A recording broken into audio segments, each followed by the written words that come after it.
You boys all right over there? Hiccups. You guys doing okay? I think I'm crying. Oh, shit. Come on, This let's ain't go. cool. Let's go. You're listening to the Pillaging Podcast, proud member of the Crow's Nest Podcast Network, companion podcast to PJ4F.com. It's the #1 podcast in Raider Nation. Tune in every week wherever podcasts are found. Call in and leave a message to be played on air at 408-909-PJFF. This episode brought to you by DC4L Custom Tees. Check them out at DC4LCustomTees.com. It's time to pillage another podcast. I'm your host, Kenny Stapler. What y'all sipping on, Che and Bobby? Oh, yes. Chelas. Oh, today we got a special one. Your boy Bobby came through with a couple lovely beers. Of course, we're going to get into this first one. This is a collabo by one of our favorite breweries, the Almanac Brewing, a beer co. Almanac Beer Co. And then Moonraker Brewing Company, bro. And this is the Time Bender Hazy Double IPA. Look out. What time is it? I don't know what time it is. Time Bender, bro. so shorties out there talking about having to stay up late. This is what you need right here. You need one of these in your life to bend time, dog. Damn, man, it smells delicious too, man. See, man. The Pillaging Podcast places no guarantees. And we're gonna pour this out here, man. Like- we're pouring this out right here. Like, check this out, Kenny. You gotta smell this real quick, man. It smells dangy. Look at that. Smell like a Look orange. at that. Look at how creamy that shit It smells like is, a too, fresh bro. orange is what that smells like. Let me see. You ain't getting no citrus off that. I don't know Ooh, what yeah. we're doing. Yeah, and this is the yeah. first time I've ever seen a beer collaboration. Like, you know, Almanac, they got some good beers right there. Moonraker, they got some fire right there too, man. Crossover beer. So tell us about this crossover Almanac Moonraker. I know So first of all, this is an 8.0% on the Richter scale. on the ABV, okay? And Damn. this comes in a 16-ounce can, the beautiful can. Look at that. That's a beautiful label, too. It is a nice can. That's a nice-looking can right there. Let me give it a taste right here. Oh, damn. And it even has a picture of a gato in the back, dude. See, they got the cat right there. Oh, yeah. Oh, shit, right there. Why Bam. must I feel like that? Why must I chase the cat? This Almanac, Nothing but the dog in me. Wolf. That's right. This Almanac Moonraker collabo known as Time Bender is 8% on the Richter scale. Oh. What's it taste like, Che? It's there, bro. So citrusy, very citrusy, piney. It's got the hoppy notes on it, real strong hoppy notes. A little bitterness. There's some bitterness there. I don't know what the IBUs are on this. I'm not seeing it on the can, I don't think it has But, it on the can. but it's there, bro. And this is a so here's a little further description for you. So it's a hazy double IPA, dry hopped with Mosaic, Cashmere, Centennial, and El Dorado hops, bro. So it's got 4 hops going into it. That's why we're getting that real heavy hop flavor. This is delicious. I love hoppy beers, man. Ever since I got introduced to hoppy beers, I just became a automatic fan. I don't know if there's past life that has a lot to do with that. You know, the danky flavors. Yeah. They're just right up my alley, though. So this is the big question. Would you buy it again? Yes. And This what is definite yes. There's a definite yes. This is a motherfucker that'll get you though. Yeah. That you could taste it. The alcohol in here is heavy. You can taste that you're drinking something potent. Some of these high ABV beers, they're sneaky. They smooth. They kind of like throw you off, and before you know it, you're in for a bad one. This one right here lets you know. Take it easy, dog. Take it easy. Take it easy. Yeah, it's not as intense because of that mosaic as well. Those mosaic hops usually are pretty bitter, man. Like they usually get you pretty good. And for those mosaics being in there, man, it's actually pretty smooth. I like it. This is delicious, man. Shout out to Almanac and fucking Moonraker. I had never had a Moonraker beer, and I saw you review one on Mojo's show, and I thought this was the same beer, but now you're saying it's a collabo. The other one's just a Moonraker. So now I want to taste the Moonraker beers because this is a good fucking collabo right Next time, man. And Yeah, over here at the Pillaging Pod, we love Almanac beers. We went through almost Absolutely. all of their sours over the summer. Yes, So we did. there's a Bay Area beer. We love the local breweries. California breweries is where it's at, in my opinion. Absolutely. No disrespect. No But disrespect. this is IPA country. And this is out of Berkeley too, man. So this is coming out of the Berkeley area. So, Homegrown. Final question: were you drinking this at the cookout, at the fireplace? Oh, most definitely, man. This is at the gathering, whether it's a friendly gathering, a family gathering. You're definitely gonna probably be barbecuing some shit up, but this is a barbecue that goes late into the night. You understand what I'm saying? Okay, you might start around noontime, and you throw back some chelas, and you ate some ribs and some tri-tip maybe. But this is gonna continue, and that music, probably some rancheras, gonna get kicked up really late. Yeah, you know what I'm saying? Yeah, they're gonna get kicked up really late. Okay, you're talking about 11 o'clock, and you're like, "Good thing we live in this neighborhood because our neighbors know what's up," and they're not gonna call the fucking cops on us like a bunch of snitches. And we can stay up till 1, 2 in the morning because the neighbors doing right this shit. You know what I'm saying? Put your keys in the fish bowl and kick back. It's all about making sure that you don't call the cops on your neighbors so they return the favor. You know what I'm saying? So you got some neighbors that usually cause a ruckus. 4th of July, they're blowing up half the fucking block. Don't call the cops because they're going to pay that back. Yep. You know what I'm saying? Shout out to my neighbors. Shout out. Welcome to the show, everybody. You can follow us at Pillaging Pod on Twitter and Instagram, at Kenny Stapler, at Che_PJ4F, at Bobby Wasabi 4080, at Kane MT, the number 6. Follow the whole clique at CNPodNet. Of course, if you're feeling generous, donate to the show. If you're in the live chat right now, you can donate through the chat window. Hit that little cash icon, but bing, you can send us a couple bucks, buy Che and Bobby a couple beers. It's true. If you're listening, you can donate paypal.me/PJ4F. That's paypal.me/PJ4F for Pillaging just for fun. Tonight's guest, we got BD Williams coming on air, formerly of the Silver and Black Pride blog, now writing for Just Blog Baby. We'll talk a little bit about that and what's going on with SB Nation as well. Those of you that are dedicated Silver and Black Pride members may have noticed a few changes lately, so we'll get to that and a lot more. Of course, merchandise. This episode brought to you by DC40 Custom Tees. Dan just tweeted out he's got a brand new Kobe t-shirt design, probably the freshest design I've ever seen Dan release. That's, you know what, and I was waiting for somebody to put that image of Kobe on a design, because that's one of the fucking lasting ones. After he hit that fucking game-winning shot against the Suns, he's got his jersey, he's tugging at his jersey, showing you his fucking heart, pulling his fucking, his heart out of his chest, is letting you know that's what I'm all about. That's one of the most fire fucking t-shirts I've seen. I saw it and I was like, I gotta have it. Yeah, you gotta have it, man. I almost wore my 81-point t-shirt, bro. I got one of those. Oh yeah, those are limited. Really? Okay, I got that yellow with the fucking, it's Kobe's face on the front and the 81 points on the back. I got that at the Staples Center, bro. That stays in the vacuum sealed package. Oh, it's put away right now. Yeah. You know what's fucking crazy? The day of that shit, the day of the incident, right? I almost put that shirt on, like before I heard the news. I was going through it and I was like, oh shit, my 81-point tee, and the Lakers gonna play. There was gonna be some basketball, so I was gonna put that shit on. And then all of a sudden the news came in. I was like, damn, that was crazy. But now it's just sitting there in the drawer waiting for its time. I'm gonna showcase it, bro. You'll see it. You bring it. Of course, RaiderRamble.com. Make sure you check them out. A lot of good independent Raiders news on there. And I would be remiss if I did not mention OneNationFanwear.com.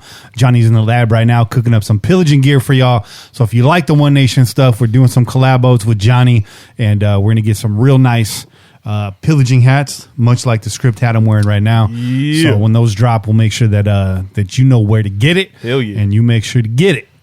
Got it? Good. Tonight's show, again, as I mentioned, we got BD Williams on the air. We're going to get you all the quick hits from the week, including Raiders hosting mini camps in Las Vegas. Mark, you lied. Derek Carr trolling on Instagram. The glass roof taking shape over at Allegiant Stadium. And of course, we're going to continue ranking the greatest Raiders of all time. This week, we're focusing on the greatest playmakers on offense. That means, by popular demand, Tim Brown will be talked about tonight. I know you're happy about that, Pete. And last but not least, definitely not least, is your phone call. So we'll try to open the phone lines again this week. We had a really good call last week from Pete, who I just mentioned. So without further ado, let's hit these quick hits, Che. Yeah.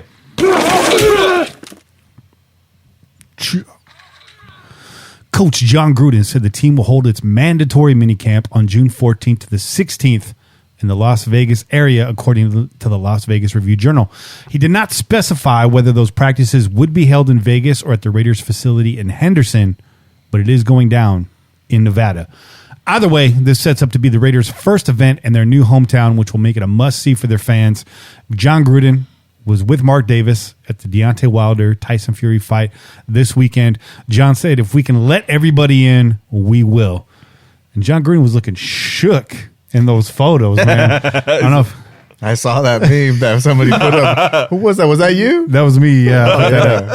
Yeah, so... What'd you say? He said, when you realized that your past job was a lot easier. So John Gruden out there enjoying some fights. Shit. I wonder who's paying for those tickets. That's what I want to know.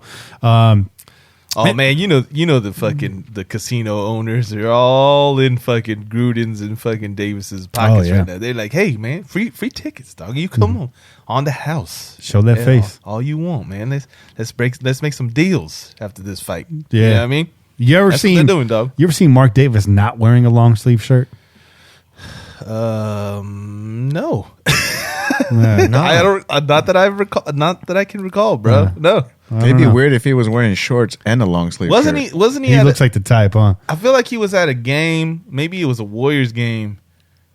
He had a pink shirt on, but I think that shit was long sleeve too. Yeah, no, it was that apricot colored shirt. Yeah. He's rocking that for like 2 months. Well, it's because he It's has the to. one change of pace that he had. Yeah. Well, he's an exec. He has to, be able to hide those sleeve tattoos that he has. Yeah, right. See, nobody knows about that, dude. He's all tagged up, dude, like from the wrist all the way up, dude. Yeah, Like he's them fucking Yakuzas, tatted. bro. Fucking tatted up with becas, bro. He's got fucking freckles all over the place, dog. Mark's got the 3 dots or what? He's got fucking 5 million dots, bro. All right, let's keep it moving. Next quick hit in the chamber. In the past few days, Raiders signal caller Derek Carr has posted photos of himself with Khalil Mack and action shots of him on the field versus the Chargers, Colts, and the Patriots.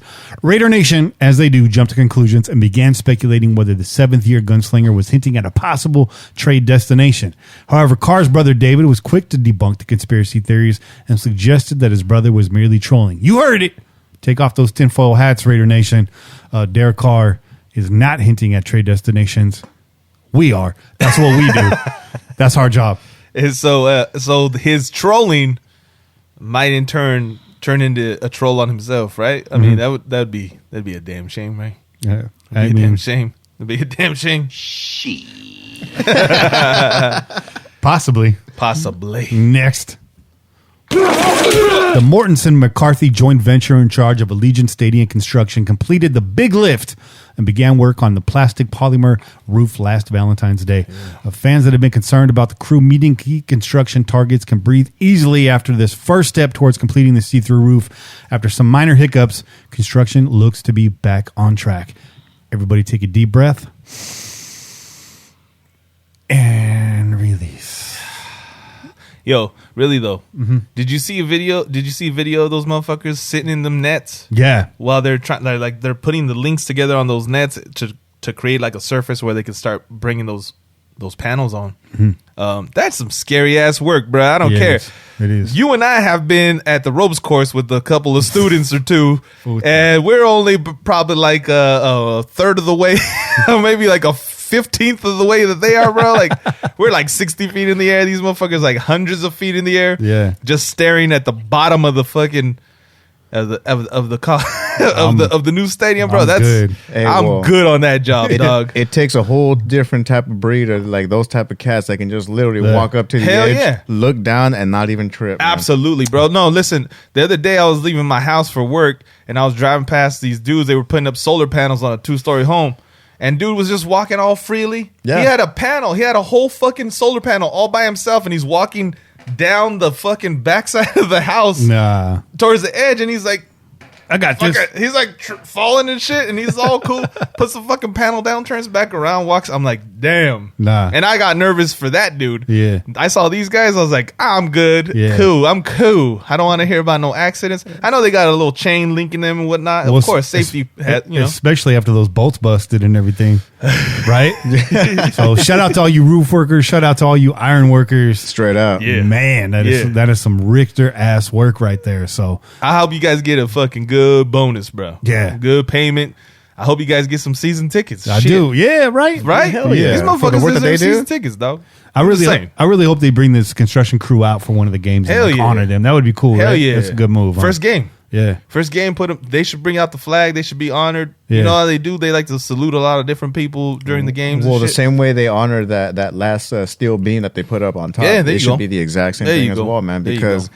like I said, it takes a whole different type of breed of folks to be doing what they're doing, Hell man. yeah. Because it takes Yeah. a hell of a lot of balls to, like I said, you know, walking on all that, dude. Yeah, you're secured, you're strapped down and everything, but that strap can easily give way, just like that neck can give way, Yeah. man. So you never know, dude. They'll be putting back some time benders after the Dude, shift. straight That's out, for sure. That's for sure.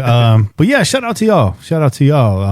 Because that place went from a dirt pit to like looking really nice Oh, yeah. fairly quickly, I'd say. And bro, you know, once it gets all the bells and whistles, dog, Mm-hmm. it's not even there yet. Right now, it's just the stadium that's looking pretty from the outside. They got all the fucking glass going up and shit. Mm-hmm.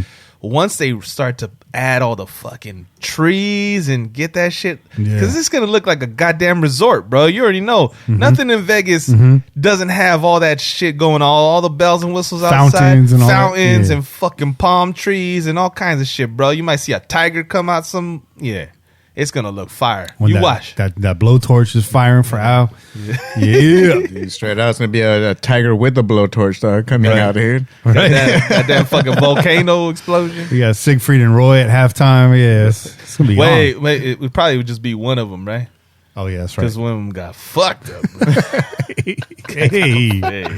hey, chill. Did bro. you hear though? The whole reason for that though is the other guy was the handler, and the other guy's the magician. Yeah, The guy that was the magician was the one that got yeah, he got handled. yeah. He approached that tiger the wrong way, dog. And magic ain't real, No, dog. tiger, I ain't fucking around, magic guy. Ain't no such thing as magic. Where's my kibbles and bits?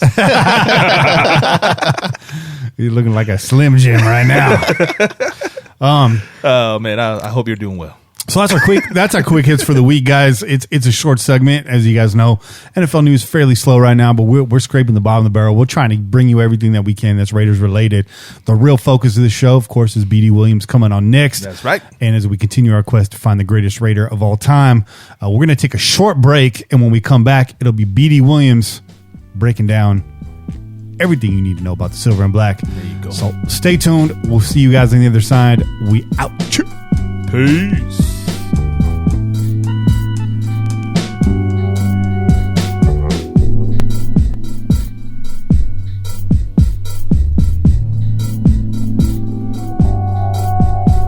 I'm gonna need you to send me this beat, bro.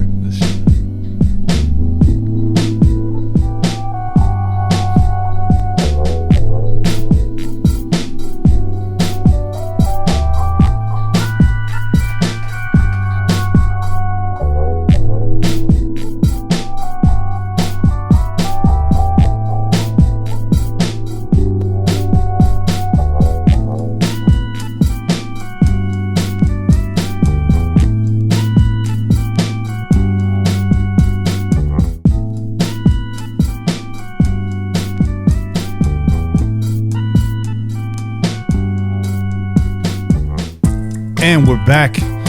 Yes, indeed. This is Kenny Stapler joined with Che and Bobby Yeah, boy. every single week from the top of the crow's nest.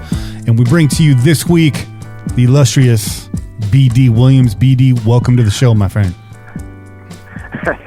Hey guys, how you doing?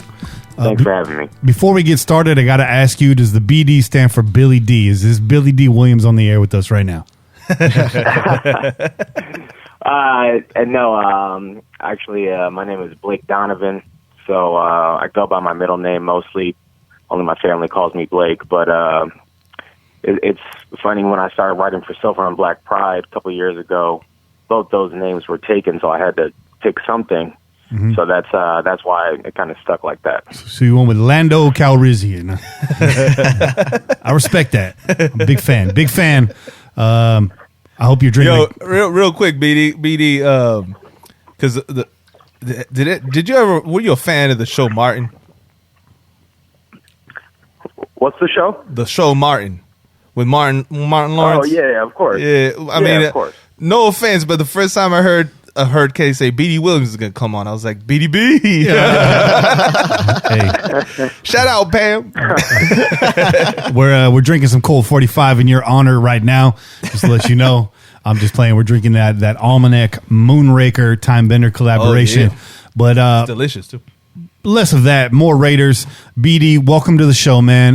Let our listeners know where they can find you and what you're up to these days.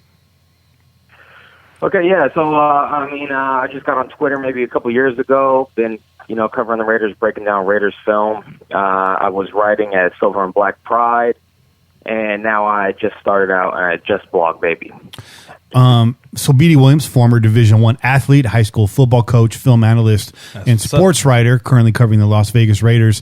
A lot of my listeners, I would say a lot, but a few of them actually hit me up behind the scenes because they follow you on Silver and Black Pride. Notice you haven't posted in a little while. I know there's some changes over there at SB Nation. Are you comfortable? Can you tell us what's going on with SB Nation? What kind of changes are people to expect? Those that have been following Silver and Black Pride, what's going on over there?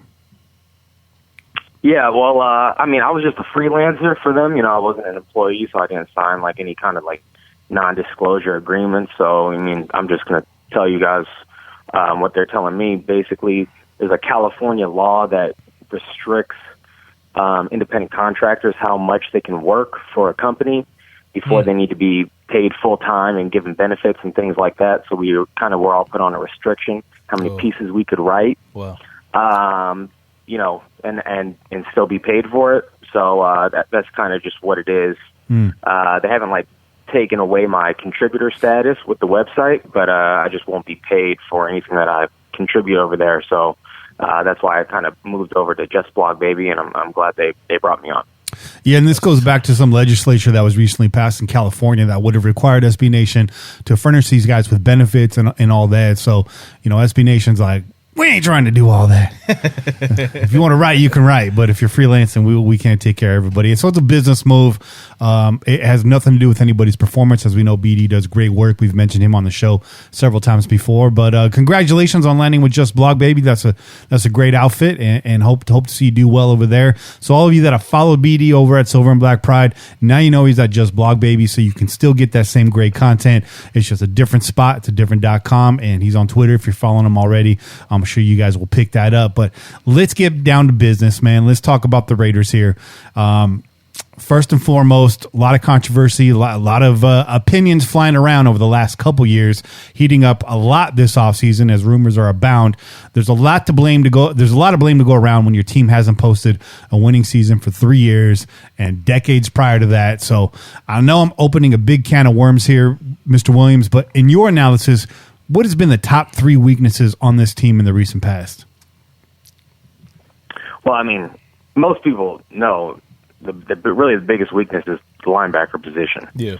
And, some people are kind of, they're down on Paul Gunther. I think Paul Gunther is actually solid. He has some good schemes that I see from week to week. But I just really think that the talent at the linebacker position really restricts what he's able to call and how effective his scheme is. So I don't really understand why the Raiders haven't made that a priority in years. Right. Years. Right. It's been basically since Kirk Morrison and Thomas Howard that the Raiders have had serviceable, average to above average NFL linebackers. And so that's really just one of the biggest problems there. A lot of people talk about the wide receiver position. I don't think it's too bad. I guess the depth is probably pretty bad, but it's really the Raiders have some guys like Darren Waller, Hunter Renfrow. These guys can win across the middle, but and I guess Tyrell Williams was probably brought on to win outside. I think the foot injury probably hurt his chances winning outside. He stopped winning, the go routes, some double moves that were outbreaking routes up the sideline, things like that. Never really looked comfortable in contested catch situations in 2019, and that's really where the Raiders are hurting right now on offense. I would say is their ability to win outside the numbers, and that's a hard thing to do in the NFL. It takes some really elite wide receiver play to find guys who can do that consistently. That's probably the biggest ingredient on offense that's missing. And I mean, like let's just be honest. There's a lot of holes on this team. So I mean, if I'm only picking 3, but the younger players on this team, they're playing pretty awesome. For rookies, maybe if you want to put Maurice Hurst and Colton Miller and guys who are in their second year, but most of the veterans, they're just kind of like Jags, just another guy out there. Yeah. And so at some point, the Raiders need to have some veterans who, are added to the mix that can make a real impact on this team. Obviously, guys like Rodney Hudson, Trent Brown, they're doing their thing on the offensive line. Richie Incognito.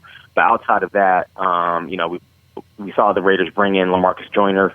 He really didn't make an impact. He had probably a disappointing season. But even if you asked him, he'd probably say that. So the Raiders really don't have some veteran players who can make an impact. So I would say that those are the 3 areas. I got to disagree with you. I think LaMarcus Joyner made a tremendous impact. All of it was negative. Negativo. Yes. Pretty astute there. I mean, I agree with the points that you make. Those are definitely weaknesses. You mentioned linebacker. Looking at your recent mock draft, or at least as of last week when I was writing up these notes, you have the Raiders picking 2 LBs with their first 3 picks. Damn. It wouldn't be the offseason if Raider Nation wasn't clamoring for a first-round linebacker. That being said, sell me on Bond and Brooks and who you have going in the first and third round, respectively. Well, I mean, first of all, I'm not huge on mock drafts. My editor, asked me to do one, so I just did it. Zach Bond, he's a linebacker out of Wisconsin. Not a lot of people know him. He's not a really hot name right now. But if you watch him, turn on, a full game of his on YouTube. There's a few of them out there. Mm-hmm. You're going to see a player who can blitz off the edge. He's got a lot of bend. He's a speed rusher. He's a twitchy guy. He's a guy who can drop into coverage. He's got fantastic movement skills for an edge rusher. I think he's a sleeper. I'm hearing a couple people who I respect that are like, the draft nicks in the draft community saying, hey, this guy's actually probably going to be a first-round pick. Mm-hmm. He just isn't getting a lot of media love right now. But I watched him. I'm honestly shocked that he's, not talked about more. So Zach Bond is someone that I think is going to be a really good NFL player. He's kind of like a modern NFL linebacker. He's 6'3", 245 pounds. He blitzes. He covers. There's a lot to like when you watch him. Mm-hmm. And that's just kind of the player that I'm hoping that the Raiders get. I don't know if that's necessarily something that Paul Guenther is looking for, mm-hmm. but, we'll see when the draft rolls around. And I think this is actually a good linebacker class to be linebacker needy in. There's a lot of different flavors. There's some guys who are really good in coverage. There's some guys who are really good against the run. So, there's different directions that the Raiders could go in probably at linebacker, even into the third and maybe even fourth round, and get a guy who's an impact player. At least in one phase of the game. And that seems more likely to me. I mean, we've been clamoring for a first-round linebacker for years now. I think what was the last one? Was it McClain? Was he first rounder? Rolando. Yeah, Rolando McClain. All he ever did was suplex a Charger. and we cheered him for that. We did. We cheered him for that. Oh, yeah. Bro. Man, we had the quick But it was all downhill after that. Yeah, that was a quick hit. For sure. And I like that. I like this is deep because I think unless you can get a marquee linebacker there, I really don't see the Raiders going linebacker in the first round just based on, prior tendencies. And I know a lot of that's changed. I know we got a whole new regime in there, a whole new front office, but I'm just going to stick to what we've seen. Yeah. But the depth of the linebacker class gives hope. I was also talking about how last week with the defensive line that we have now, and if you potentially add in a free agent like Chris Jones, with Paul Guenther's scheme, all the twists, the stunts, it's really on that defensive line to open up the holes for the linebackers to shoot through. If you're talking about pass rush, I'd really like to see somebody that's adept in coverage, though, a guy that's sideline to sideline. No, I'm not talking about you, Ben Heaney. I'm not talking about Captain Caveman and all those projects. I want a certified, bona fide sideline to sideline guy that can hit, that can cover. We need a jack of all trades. We need a Swiss Army knife in the middle of the field. Don't you slander Ben Heaney.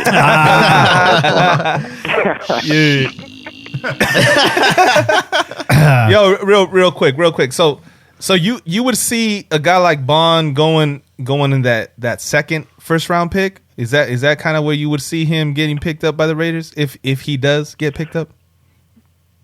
Yeah, I mean, I watched as many linebackers as I could. I probably watched around 30 linebackers. I think that he is a pretty special player just off of watching the film. Obviously, things like, the combine, and we got to see how fast and how high these guys can jump. And, right. There's a lot of extra stuff that goes into it. But just off of what I'm seeing on film, I think that guy's a pretty special player. So, yeah, I wouldn't be surprised if he was a first-round pick. And so if the Raiders are there at 19, they want an impact player, I think that there's definitely worse directions that they could go in than this Zach Bond kid out of Wisconsin. Right. That's good. That's good. Get that Badger in there. A lot of talking about free agent, linebackers and wide receivers seems to be the two positions of great need. That's what Raider Nation is talking about. That's what the media is talking about. That's what we're talking about. But the consensus seems to be linebackers in free agency, wide receivers in the draft. Not saying that we can't do both, but give me a linebacker in free agency that you think comes into this team and makes an immediate impact, not named Corey Littleton. Yeah, not named Corey Littleton. Look, I understand why people are talking about Corey Littleton because he's a cover linebacker, and he's a solid linebacker in this league. I just think it's kind of funny that some of your Raiders fans want this. I mean, he's like, an above average, I guess, linebacker. He's I don't think he's going to be the fix, basically, is what I'm trying to say. Yeah. There is a linebacker, though, who's going to be a free agent named Jamie Collins. He plays on the Patriots. Yeah. Patriots are notoriously tight with their cash when it comes to free agency time. And if you're watching film, you're going to know that this guy, Jamie Collins, is one of the better linebackers in the NFL, probably top 5 linebackers in the NFL right now. He's incredibly athletic. Plays off ball, on ball, blitzes, covers, literally does everything. Was one of the major catalysts in that Patriots defense being super good. And I don't understand why he's not talked about more as far as, someone trying to land him in free agency. He's going to be in line to make probably over $16 million a year. That's, CJ Mosley last year broke the bank with the Jets. He got signed for like $16 million. And Jamie Collins impacts the game a lot more than C.J. Mosley does. So I wouldn't be surprised to see him make north of that. Excuse me. But I would love to see the Raiders make a play for, maybe land a guy like Jamie Collins. Another thing that people I think maybe should just realize or know about is Rod Marinelli got brought in the defensive staff. And, he's going to be defensive line coach. But a lot of the stunts, a lot of the third down packages, he's going to have his hands in that. If you go back and you watch a Dallas film, they really like to get a linebacker and use him in different ways to blitz. And Jamie Collins is definitely one of the better linebackers in the NFL doing that on third downs. So I think that he would fit kind of what the Raiders have been trying to do with Tahir Whitehead, who's not a good blitzer, and then kind of fit what Rod Marinelli likes to do on the defensive line as well. Yeah. All right. Good points. I also noticed you don't have a QB in this draft. Tell us why, and tell us how Carr rejuvenates his career in Vegas. What does Carr need to do to get right? I will not accept the answer, he needs more weapons. While that may be true, that's an easy answer. And I feel like Carr has more issues than just that. There you go. Carr haters or not, you got to really see it for what it is. Carr's left a lot on the field. He's left a lot on the table. So tell me about Derek Carr. How do we get this situation right? Derek Carr's obviously starting quarterback in this league. Outside of the obvious, getting him some more weapons. What do you see from Carr? Let's be critical here. Let's not pull any punches. Let's keep it real. What does Carr need to do? Yeah. Well, obviously this is like a burning question amongst Raiders fans right now, right? And I guess when I was doing the mock draft, I wasn't like not selecting a quarterback because I have like the most faith in Carr to figure it out. But I think really the biggest problem with Derek Carr right now is there's an element of maybe overcoaching, micromanagement that comes from John Gruden. It's been well documented throughout his career. just the amount of influence and involvement he has in the offense.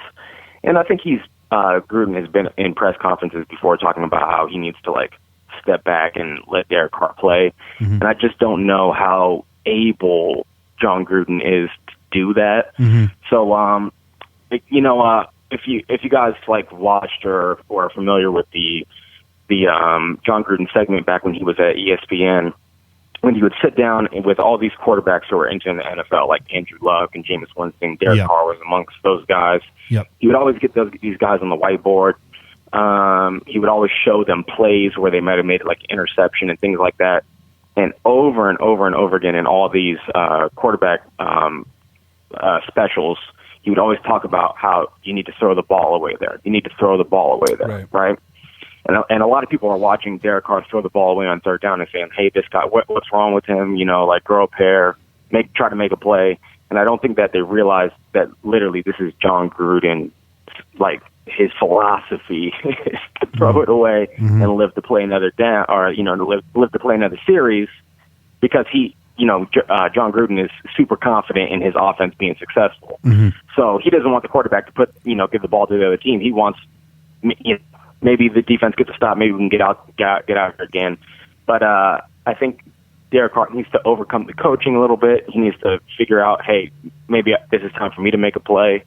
But right now I think he's having a hard time differentiating between when it's time to listen to the coach and when it's time to just, put the Superman cape on and do something. And I don't know if Derek Carr has it in him, honestly. Yeah. But that's definitely what he needs to do to make it work. And that's the Rich Gannon factor that everyone's talking about, right? You got to cuss a coach out every now and then, bro. Does Derek Carr have that pushback ability? Remains to be seen. In one of your recent articles, you categorized Carr as a QB surgeon. In that article, you had several QB categories. It's a really good article. I enjoyed it. I enjoyed the breakdown. I thought it was an interesting way, a creative way of approaching this. Also in that category of QB surgeon, you have Kirk Cousins, Jimmy G, Matt Ryan, Ryan Tannehill, and Jared Goff. That's a group that makes sense together. You go on to state the reality is none of these QB skill sets ever change dramatically. They're always above average passers, and they will only be as good as the offense they are in. Your team can win with the style of QB play that Carr represents, but it won't be enough to lift the team out of a hole. And you say, see Jimmy Garoppolo in the Super Bowl for confirmation. Back that comment up and tell the fan base why they should remain hopeful that Carr can lift this offense up and make an impact on day one in Las Vegas. Well, I mean, sorry guys, I'm not going to do it. But if the Raiders are down multiple scores, I don't have confidence in Derek Carr's ability to put the team on his back. There you go. If it's within, we've seen Derek Carr make fourth quarter comebacks before. Yeah. So don't get me wrong. Let's differentiate these things. Mm-hmm. It's one thing if the game is within striking distance, your offense needs to go out there and execute and do a final drive. Derek Carr can do that with great play calling. He's in rhythm. What he sees. Some occasionally we'll see him. Maybe once every 5 games. He'll make a great off-script play, but it's definitely not in his tool bag that he uses often, right? Yeah. But I don't know. Maybe once in his career, twice in his career, mm-hmm. Derek Carr has been back multiple scores and been able to come back from it. Yeah. So, if the game gets away, I just don't know if the style of quarterback that Derek Carr plays. Mm-hmm. You're going to be able to say, hey, we could do this. Whereas there are some other quarterbacks in the NFL, Deshaun Watson and Russell Wilson.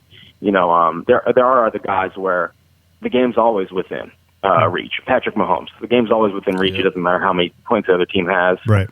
Something can happen. And I just don't think Derek Carr's in that category of a player. Mm-hmm. But, in this group of other people, other quarterbacks that we named, we've seen Matt Ryan go to the Super Bowl, Jared Goff go to the Super Bowl. Jimmy G went to the Super Bowl. They all had fantastic play callers. They executed the offense great.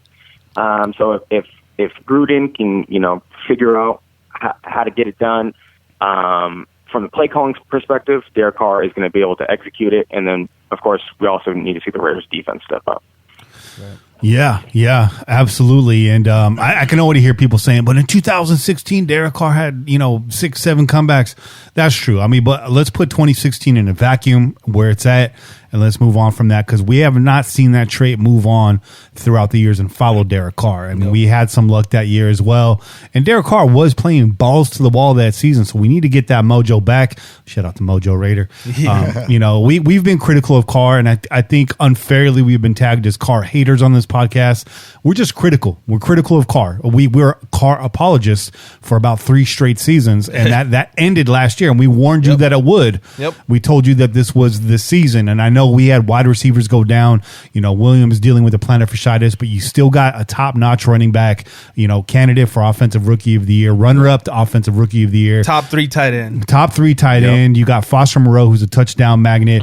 You got one of the best offensive lines in the game. You still have a third down conversion machine in Hunter Renfrow. So, did he have all the weapons he needed last year? No, but he did have weapons. Let's not act like there was nobody on that team. And yeah, I know Renfrow was up and down as well, and Jacobs was up and down as well, but we need to get that mojo back. If they're going to keep Derek Carr, I'm a Raiders fan. I want to see the Raiders win, so of course I'm going to back him up, but I'm just tired of being frustrated after every game, feeling like this kid left something on the table. So I think you nailed it. Outside of the weapons and staying healthy, which are the obvious points, we need to see that fight from Derek Carr. We need to see that pushback, whether it's him fighting against the immeasurable, the odds stacked against him, or him fighting against his coach on the sideline and letting it rip. So we did see in that coach's I forget the name, the coach's film room, the Fired Coaches Club, the QB segments that John used to do. Very impressed by Carr's cerebral ability to call an offense at the line of scrimmage. We saw more of that last year. We even saw them get into a little bit where Carr's maybe checking out of plays maybe he shouldn't have, and not checking out of plays where he should have. So, it's just I want to see Derek Carr get his confidence back. Stella needs to get a groove back this year. I think definitely. I think one of the main things is we need to see a lot more of that hurry up offense that Gruden used to throw at Gannon back in the days, where it didn't have to be fucking late in the game for you to throw out that 2-minute O. You know what I mean? Like, it's a change of pace, something to change up the offense. I think that could be something that could be helpful to Derek. Yeah. But like you said, man, we gotta see more fire, bro. We gotta see some kind of like, and right now he's trolling. He's trolling, posting pictures. I want to see that fucking fire in the fucking on the field, Derek. Yep, exactly. Not on fucking IG, bro. Like, I want to see it on the field, bro. Yeah. Come with that spiciness on the field, dog. Yeah. You know what I mean? Yeah. And again, we've seen it before. To be fair to Derek Carr, we've seen it before. Bring that back, man. Jake Del Rio is not walking through that door. Mike Tice is gone. Todd Downing's been banned from the building. No need to be tight. You had a coach that came out of retirement largely because of you, allegedly. And so let's make him proud. Let's make Raider Nation proud. If you're the guy, and that remains to be seen. Again, a lot of rumors circling this year. So, but BD asked me to keep the questions about between the lines. So that's what we're gonna do. We're not getting into rumor and speculation tonight. So, and I'm sick and tired of it too, William. So let's get into this. Let's move back to defense, because I really feel that's like many. The Raiders need that when you talking about your points about QB surgeons. Can I get a question real quick to BD? Go ahead. BD, real quick, because you mentioned Jamie Collins.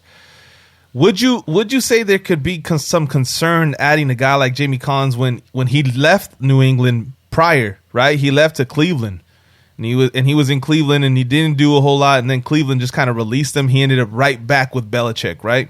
Would you say there's a fear of something similar happening where you got a Jamie Collins, you pay him a whole bunch of money to come over, and then it doesn't really work out. He ends up leaving, goes right back to New England to help them fucking become, the AFC champion or whatever. Now. AFC maybe you know what I'm saying though, right? Like I feel like he has like some definite ties definitely there. Valid.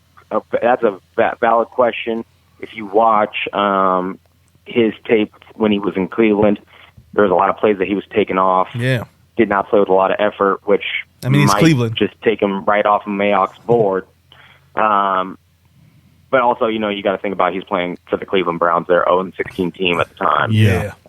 So it's pretty forgivable if you see a guy out there, not having a whole bunch of passion. But I would understand if that's the reason why the Raiders didn't want to pay him, or multiple teams didn't want to pay him.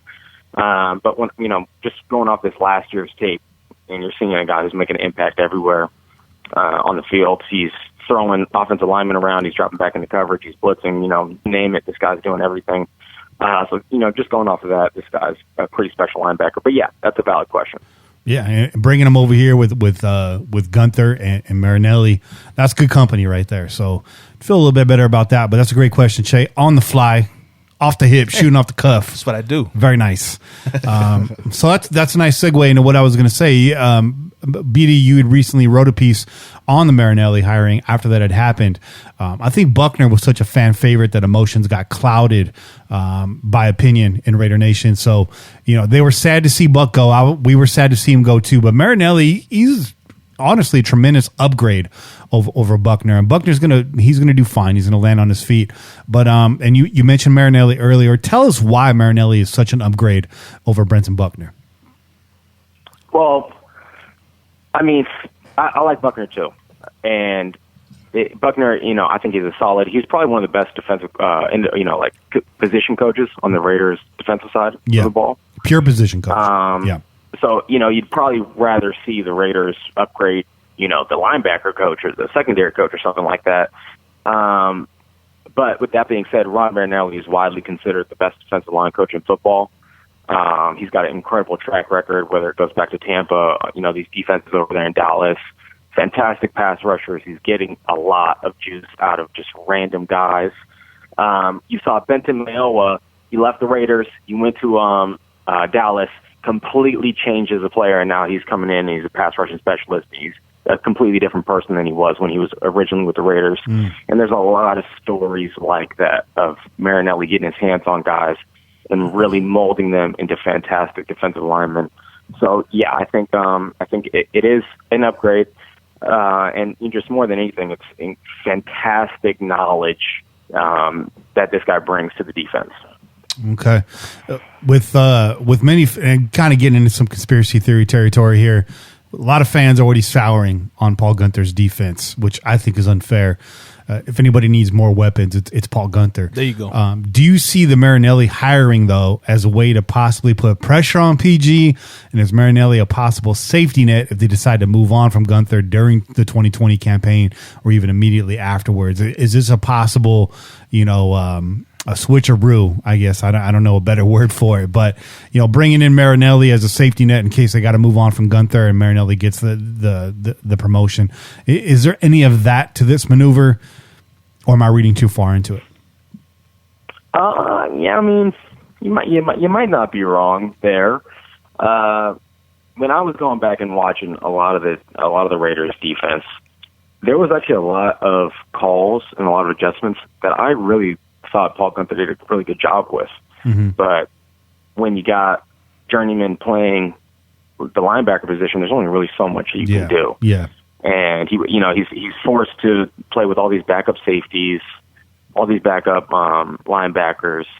So I think it's really hard to have a full evaluation of Paul Gunther. And yeah, maybe if Gruden gets tired of him, Rod Marinelli wouldn't be a bad way to go either. So maybe there is something to that, but I can't. I'm not going to prognosticate about that. So right. D-Man in our chat right now brings up a good point. He says, "Will we have liked Buckner as much if we had not seen him on Hard Knocks?" And I think that's a good point. Obviously they played up Buckner. He's a great personality. He was entertaining in front of the camera. And the answer to that question, D-Man, is probably not. Man, these guys are position coaches. The other guy that we got to see a lot of was tight end coach, and he's a likable dude too. So, but a lot of that, a lot of what we liked is the connection that he did have to the players, right? Yeah. And so that's where my concern is that you had a guy like Buckner who was linked to these young cats, right? Mm-hmm. And obviously you have the veterans like Mayowa. They might be like, okay, yeah, I'm down with this move. But these younger cats, they were really attached to the hip as far as Buckner goes. So my concern is, their ability to relate to an old dude like Marinelli, right? Where you had a guy like Coach Buck that was more on their level, was able to speak to them in their kind of language. Yeah. we'll see. We'll see how it plays 2 out. words, Monty Kiffin. He got it done. Hey, there you go. And he's like 80,000 years old, bro. That's true. Monty Kiffin looks like the damn crypt keeper on the Hey, sideline. well, winning is the key, right? Yeah. Winning solves all. If you go out there, you execute the game plan that your coach is telling you to do, and it results in W's, you're not gonna question it very long. You're gonna fucking get on the boat, man, and you're gonna ride with them. So I hope that happens real quickly. And John's always been great at, sending a message. These young cats are going to learn real fast. This is a business. Yeah. And if I got a chance to upgrade, I'm upgrading. I don't care who you are, what your name is, how much you're getting paid. We're moving on. And John's always been like that since the first time he came to Oakland. So Seed is a bit of that as well. We saw with Cooper and Mack even. So, and that sent a ripple. We were all there. We watched the Niners game immediately after the Cooper trade, and we saw what happened to the team. So it was a good point. It's a fair point, Jay. But these kids, they're going to learn, man. They got to learn. This Gonna learn today. Yeah. I also feel part of this too is Marinelli. He's worked with John Gruden before. I think John, coming out of retirement, he's mentioned he had his wish list of coaches and assistants that he was going to bring in. You have to think Marinelli was high on that list, but was not available at that time. Once Marinelli became available, John Gruden pulled no punches and pulled the strings to make that happen. So he's still assembling his roster of talent and his inner circle of trust. There you go. And Marinelli's a part of that. So, yeah, all that said, BD Williams, I have to ask you, do you want to run the 2-minute drill? Ooh. Oh, okay, yeah. So I was expecting this. I tried to prepare. We'll see how well I do. But yeah, I gotta go. I can't go out like a punk. So It's going down today. All right. He said he was expecting this. Yeah. Expecting this. I'm glad you did your research, BD. I'm glad you. We catch a lot of people off guard with this one. Yeah. Hey, man, yeah, I've heard some of these go down, and I'm just like, what are these questions? This is hard stuff. So I'm worried. But all right. We pride ourselves in having the most difficult questions in Raider Nation. So, Mr. Williams, if you've listened to the show before, some of these questions are going to be familiar to you. So, as you know, the 2-minute drill has a new format, and right now I'm going to ask Che to bring up his timer on his phone. We got all the devices being put to use right now. I got the Ableton. It's like 17 fucking devices. I got the Ableton Push 2. I got the Ableton APC 40. I got 2 screens. I got a custom built PC tower. We got 2 Focusrite Scarlett audio interfaces. We got the iPad Pro running. Bobby's got 2 iPhones at work. Shay's got his iPhone out. And of course, we got the MacBook Pro. So we're out here, bro. We're putting in work over here, man. It's a lot of energy being wasted. I hope it's for a good cause. It is. It is. Mr. Williams is But I'm ready to go, dog. Someone's gonna burglarize the pros nest after you got. I know, right, man? Hey, it's a good thing we don't give out our address. Yeah. I'd like to see them try. We got safety. We got safety. Devices up in here too. That's it. We take care of ourselves over here. All right. So as you guys know, the 2-minute drill is a brand new format. This is actually 2 minutes. You got 2 minutes to move downfield and score a touchdown. Each correct question is worth 10 yards. Long story short, answer 10 questions correctly. Bam, you win the 2-minute drill. That's right. So Che is going to pause the timer as I ask the questions. I will not repeat the question because, as you know, there's no stalling on this show. No stalling on the show. I will repeat the question if you need it repeated, but we will pause that out of fairness to you. That is a time out. So let's get started. If you're ready, I'm ready. Okay. You ready? Yeah. All right. I hear you trailing off, man. He's going. He's digging deep, man. He's digging deep. All right, here we go. The NFL. All right, are you ready, Che? I'm ready, dog. All right, so start this timer as soon as I'm done. You got it. I got it. He knows. I know the rules, stuff. For the listeners. The NFL has begun hosting international games since 2007. The Raiders have appeared in 4 such games. Right? But have only won 2. Give me one of the teams and one of the locations in which those victories came. Okay, they beat the Bears last year in the Tottenham Hotspur Stadium in London, right? That is correct. Got one on the board. Next question. We saw the Raider final Battle of the Bay in 2018. Including that loss, who claims the most wins all time between the 49ers and the Raiders? I think the 49ers got it right. That is incorrect. That hurts. Name the only two Raiders entering 2017 to return an interception 100-plus yards. Over how many yards? Sorry. 100-plus yards.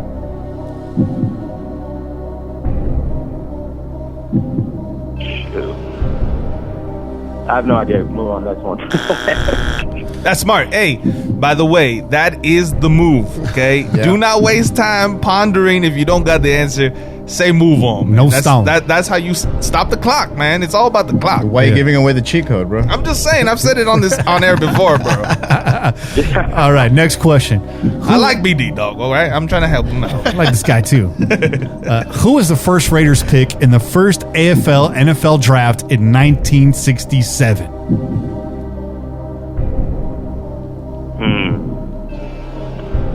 First pick, 1967. Ken Stabler was a second-round pick. Oh, gosh. Marv Hubbard, maybe? That is incorrect. Next question. How many interceptions did Reggie Nelson tally for the Raiders in 2016? 2016, I'll say 3. That is incorrect. What defensive back did the Raiders sign in the second round of the 2017 draft? Sign in the draft in the second round? Yeah. What defensive back did the Raiders sign in the second round of the 2017 draft? Obi Melvin. That is correct. Entering 2017, 5 players share the Raiders' record of scoring a touchdown in 6 consecutive games. Name one of them. Scoring touchdown 6 consecutive games. All time, right? Let's go Marcus Allen with one of them. That is incorrect. What 2 offensive linemen did the Raiders draft in 2017? 2017. That was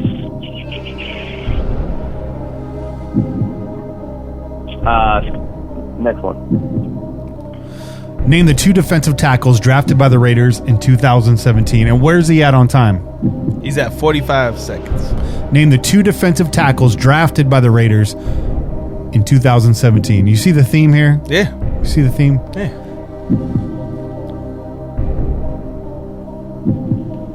I don't know why I'm blanking on these. 2017. 2 defensive tackles? In 2017? It's the music. Gosh. Yeah, this game really puts you on the spot right now. I'm going to kick myself for these ones. All right, next one.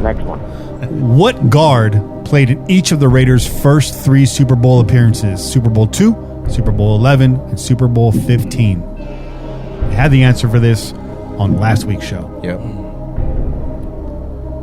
Okay, the guard is... You better get this right. Yeah, I know. Way to put some Hold pressure on. on him. Way to add the pressure, Kitty. You get 20 seconds. I just had his name. I was just looking him up. In between Art Shell and Jim and Gus Otto, who's the guard? You gotta yell that you're stalling, though. Jim Otto. That's the center, bro. That is incorrect. And Bobby's correct. You are stalling. Rather hard. All right, this may be your last question. So what does he have right? He's got 1 right so far. Is that correct? No, 2 right. Yeah, we moved the ball 10 yards, Derek. It's time to go. Hail Mary. In which round was Markel Lee drafted? 5th round. That is correct. All right, that's it, man. That's it. 2 minutes is up, man. Done. But you ended with a victory, dog. He's I'm glad that you got that. he's not happy with his performance, but real happy that shit is over right now. Yeah, gosh. Gene Upshaw, dog. Gene Upshaw. I knew it was going to happen. I knew it was going to be bad, but I did it anyway. So Hey, man. First and foremost, we appreciate the fact that you took your chance, man. Yep. Because there's a lot of motherfuckers it's like, no, I'm not even gonna call into the show right now because I know what's gonna I know what's gonna happen to me right now. Shout out to Scott Bear. Where are you, bro? Where are you? No, those were definitely tough questions. I had a lot in there from Not 2016, 2017. Gene Upshaw, the answer to 2 questions. Gene Upshaw was also the first Raiders pick in the 1967 Gene Upshaw, damn it. NFL draft. So Gene Upshaw did not help you today, man. Did not help you today. But that was good, man. You had the balls to come on here and do that, and we respect you for that. Hell yeah. Those of you a big fan of the segment, make sure you head over to DC40customtees.com and pick up that Your Stalling t-shirt. Yeah, boy. Y'all know. So, Mr. Williams, before you get off the air, let these people know how they can find you on Twitter. Yeah, you guys can find me on Twitter to maybe you could help school me a little bit better on Raiders history. My dad's gonna be real upset with me if he hears this. at BD Williams 18. I do film breakdowns for Just Blog Baby. Yeah, thanks guys. I really appreciate it. Bobby, Che, Kenny, you guys are the shit.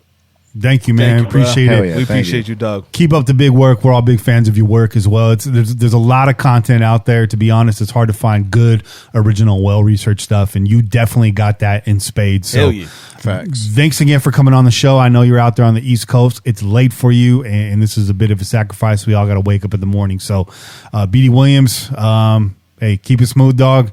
Drink that Colt 45 and keep pillaging. Yeah, thanks guys. Go Raiders. Go Yes, Raiders, sir. dog. All right, take care. Yeah. It's that music, man. That was good, man. That was good. That was good. That music, believe it or not, dude, it does a lot. And as soon as is when you get put on the spot, it just totally freaks you out, dude. Yeah. It really, and on top of that, on top of being put on the spot, the music just does it even more, dude. Yeah. Oh, yeah. Yeah, dude. In fact, I wouldn't be surprised if BD was doing this like in the bathroom, like I would have, dude. Just to cut the middleman out.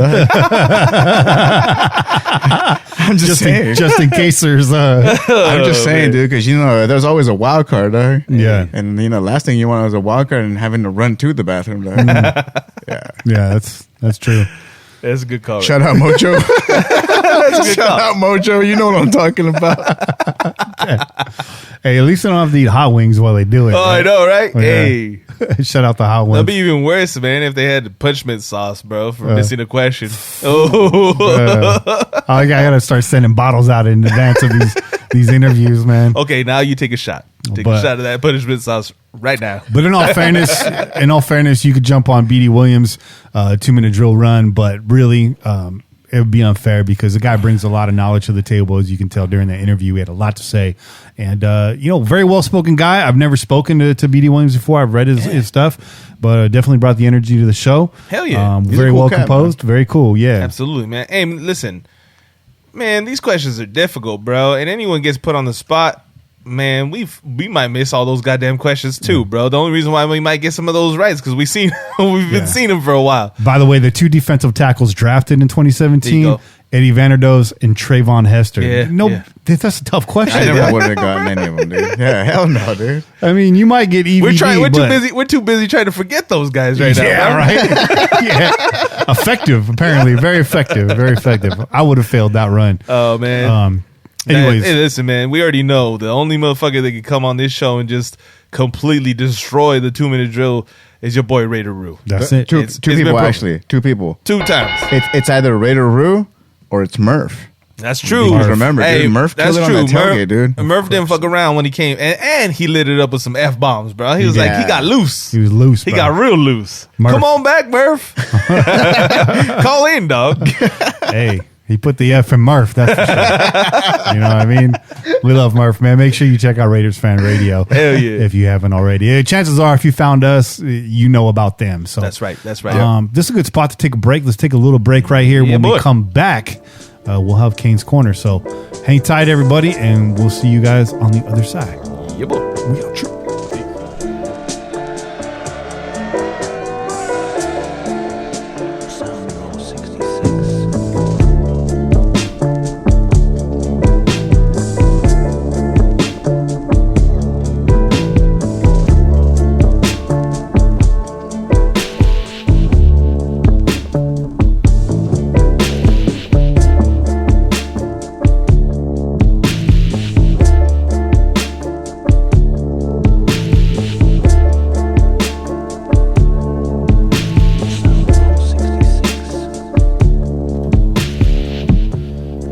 And we're back.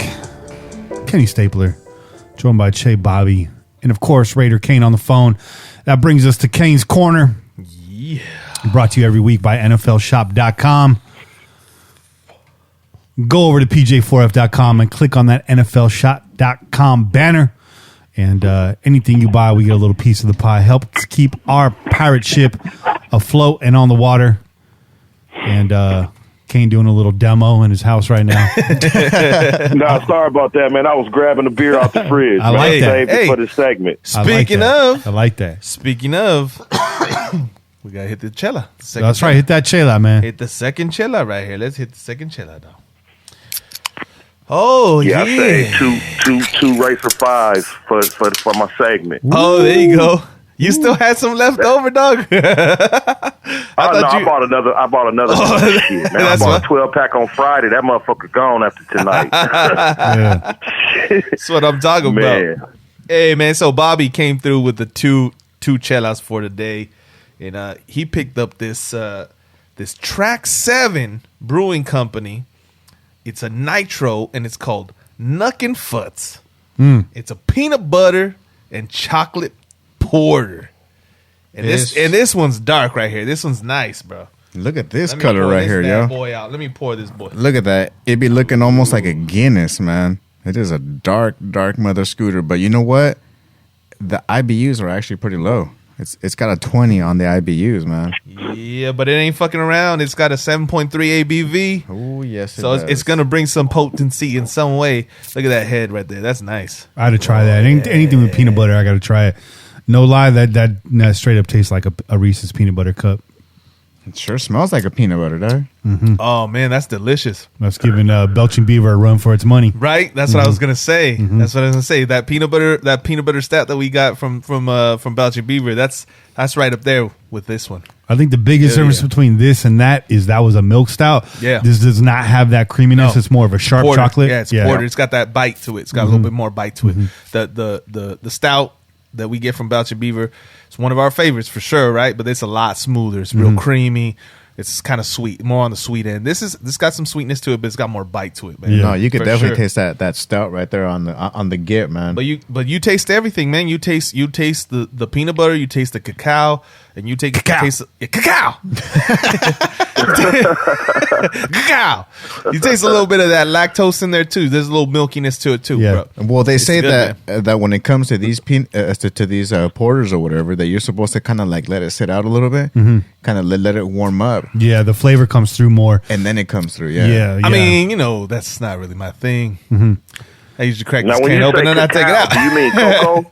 Yes. The cacao nibs, bro. You gotta, when you're brewing beer, you're not gonna throw in a fucking chocolate bar. You know what I mean? You're gonna use like some real fucking the real shit. No, I was just wondering. No, because I me from the tailgating, my beer drinking. I don't really drink to go outside of the norm like y'all do. You know what I'm saying? Like the mangoes and the cucumbers and all those I was tasting throughout the season. I just stick with my regular IPA. You know what I'm saying? Yeah, but you know what, man? Sometimes you got to just put yourself out there, man. Get out that comfort zone. It's kind of like when you try to shoot your shot at a lady, bro. You sometimes just got to get out there, man. You never know when you're gonna find that gem, bro. You got to throw that chocolate stout on the table. You know what I'm saying? Right, you know what I'm saying? That's how I got me a good woman, dog. This a tall can. That's what I'm baby. saying, bro. Check put that tall can on the shoot table. your shot, dog. Yes, sir. Yeah, it's a good beer. That's thicker than cold peanut butter. That's what that is. Oh, this is delicious, dog. I ain't hating. Props to you. Do your thing. That was good. That was good. So, question, Shay, would you buy it again? And, absolutely, yes, man. This right here, like I said, this goes 1 and 2 with the Belching Beaver. If I'm looking for a darker, more creamy, heavy beer, like. These are good. Like I like porters and stouts in the winter, right? They just feel like more winter beers. I was going to say this is a campfire beer. Yeah, definitely. bro. This is like you're out, you're camping out, you with your crew. You got the fire going, you got a sweater, you got a beanie on, and you crack open one of these bad boys. This is gonna make the night right here. Yeah, this ain't no chugger beer, man. This is right here, like you have to sit back and Forget the enjoy fucking it. s'mores, bro. Drink one of these bad boys. You're good. Yeah, I looked Right? over and chasing the buffalo plaid red lumberjack shirt all of a sudden. Yeah, Looking like the fucking Brawny man. But he's in that Duluth out here. What are you talking about? Bobby's got his wool cap on. He's got the flaps over his ears. Okay, cousin Looking Eddie like had fucking Chavo del Ocho. Oh, Kane, let's get down to business, brother. Yeah. I know you're drinking that Racer 5 right now, which is a standby. It's a classic IPA. Can't go wrong with that Racer 5. It's been in the IPA game a long time. It's made its name. Very delicious. We heard the effects of that in the Amsterdam last week. A tremendous conversation. Last week's segment was a fan favorite. I'm sure we'll be talking about that during the Nesties next year. That was a hell of a segment. That was a flamethrower segment. But we're about to get right back into it. So this week we continue our quest for the greatest raider of all time and our GROAT bracket segment. It's going to be going throughout the offseason. If you're joining us for your first time, let me break this down for you. So we've taken 64 Raider greats that were all submitted by our listeners, and we've separated them into 4 different bracket categories. We've already covered the big nasties on offense and defense. That includes linebackers, defensive linemen, offensive linemen, and even some tight ends in the mix and fullbacks. But this week we move on to offensive playmakers. This gets tough. As much of a reputation of the Raiders have for being big and nasty, they also have a reputation for that big play on offense. Rest in peace, Al Davis. Yeah. That was your bread and butter. That was your favorite. So we're going to get into some of these names today, and I will go through the list here in a moment. I tweeted that out earlier today, so if you want to check that out, you can go to our Twitter page. I believe it's one of my last tweets. If you want to bring up the list in front of you, it's on there. Again, at Pillaging Pod, if you want to find that right now as we go through this. And we have a lot of callers. People have called in. They've given us our reasons. So we're going to go through. We're going to rank these 1 through 16. And then after this in the caller segment, if one of you happen to change our minds, we have open ears and open hearts. We may make some edits, but let's let the professionals handle this. There you go. For now. And I use that in air quotes. So let's read this list off, guys. And I'll be going through this list again, but here you guys go. So top of this list right now, in no particular order, we got Bo Jackson. We got Jim Plunkett, Rich Gannon, Tom Flores, Todd Christensen, Cliff Branch, Tim Brown, Fred Biletnikoff, Kenny Stabler, Mark Van Egan, Daryl LaMonica, Kenny King, Charlie Garner, Derek Carr, Marcus Allen, and George Blanda. Wow. Yeah. Damn. Wow. It's no joke. That's a list right there. So what did we do last time? We went 1 to 16, correct? Yep. So to make this, again, a little easier to go through, we're going to kind of start off with top 3, top 5. And, just remember, if a guy doesn't get the ranking you want, he's still in the tournament. You will be able to vote on these matchups once the brackets are complete. We have this category, and the next episode we have our final category. After that, the voting will begin. So you'll have to follow us on Twitter or even go to the webpage, pg4f.com, if you want to vote on this. So, if you're upset about where your guys ranked, you can always give us a call, but you can always change the outcome when it comes to the voting. These guys are in the tournament. It's up to you to see how far they go in the tournament. So we got the elder statesman, the OG Kane, with us. He's going to provide the wisdom, and we got Che and Bobby here filling out a couple other generations of Raider fans, and I'm just here to steer the rudder to keep us moving. So I'll be giving my 2 cents as well. So let's start at the top of this list here. We're talking in terms of top 5, but out of all these guys, we got to put a number 1 next to one of them, and that's going to be tough to do right away. Our work is cut out for us. No, I say no. You say no. I say, without question, it should be Tom Flores. It should be Tom Flores, number 1. Yep. He was a coach. He was a quarterback, general manager, not for us. But Tom Flores, a guy that should be in the Hall of Fame, a guy we talked about last week. You're talking about a guy that was involved in all the Super Bowls. He won Super Bowls as a player, as an assistant coach, and as a head coach. We've been arguing the fact that the man has not been elected to the Hall of Fame, that it's a fucking black eye on the NFL because they're unwilling to put in this coach who is more deserving than the motherfucking coaches they put in. There's absolutely no reason why we shouldn't make him number 1 on this chart right now, bro. That's how I feel about it. Yeah. I could back that Breaking up. barriers, winning Super Bowls, doing it in all facets of the game, should be number one. That's a good argument. Kane, what do you say to that? You want to put a 1 next to Tom Flores? I can't argue that. I can't argue that fact. He's right. He should be number one. I like that. Going into this, I didn't see that. I thought maybe Bo Jackson or Tim Brown. Right, no, I know. But let's remind our listeners, we're still talking top 5 right here. Yeah, Yep. absolutely. Let's go talk to Tim Brown. Hey, Tim, we gave you a 2, but we put the 1 next to Tom Flores. You think Tim Brown's going to be mad at that? Hell no. I don't think so. And you know what? Honestly, that's the best way because, like you said, to try to rank a whole list of like 1 to 32 names, that's impossible, man. To try to 1 to 64. Yeah, 1 to 64. Yeah. Dude, that's a terrible Right. type of ordeal that you got. But Right. when you cut it down to pieces like that, top 3, top 5, top 10, it makes it a little bit more digestible. And Yeah. remember, we're not doing the 1 through top 10 for the whole 64 names. Everybody, Yeah. it's No. just Yeah. it's just the 16 names right here in this group.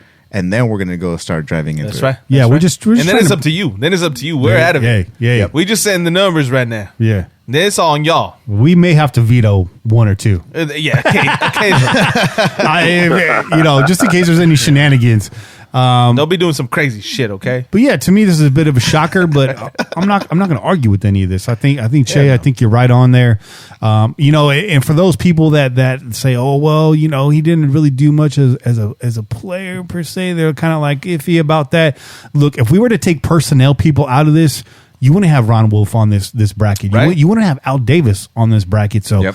we have to include those guys. So Tom Flores is in here as a player and as a coach.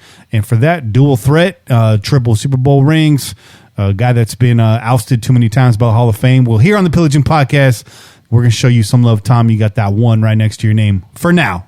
It gets tougher after this. All right, let's move on to number 2. We're still talking top 5 here, breaking it down. Guys I see in the top 5 right now are Tim Brown and Bo Jackson and Ken Stabler. Yep. Those guys are definitely going to show up here in the top 5. You got Marcus Allen in there. So, Kane, let's go to you, man. Well, who's your vote for number 2 right now? Put it out there.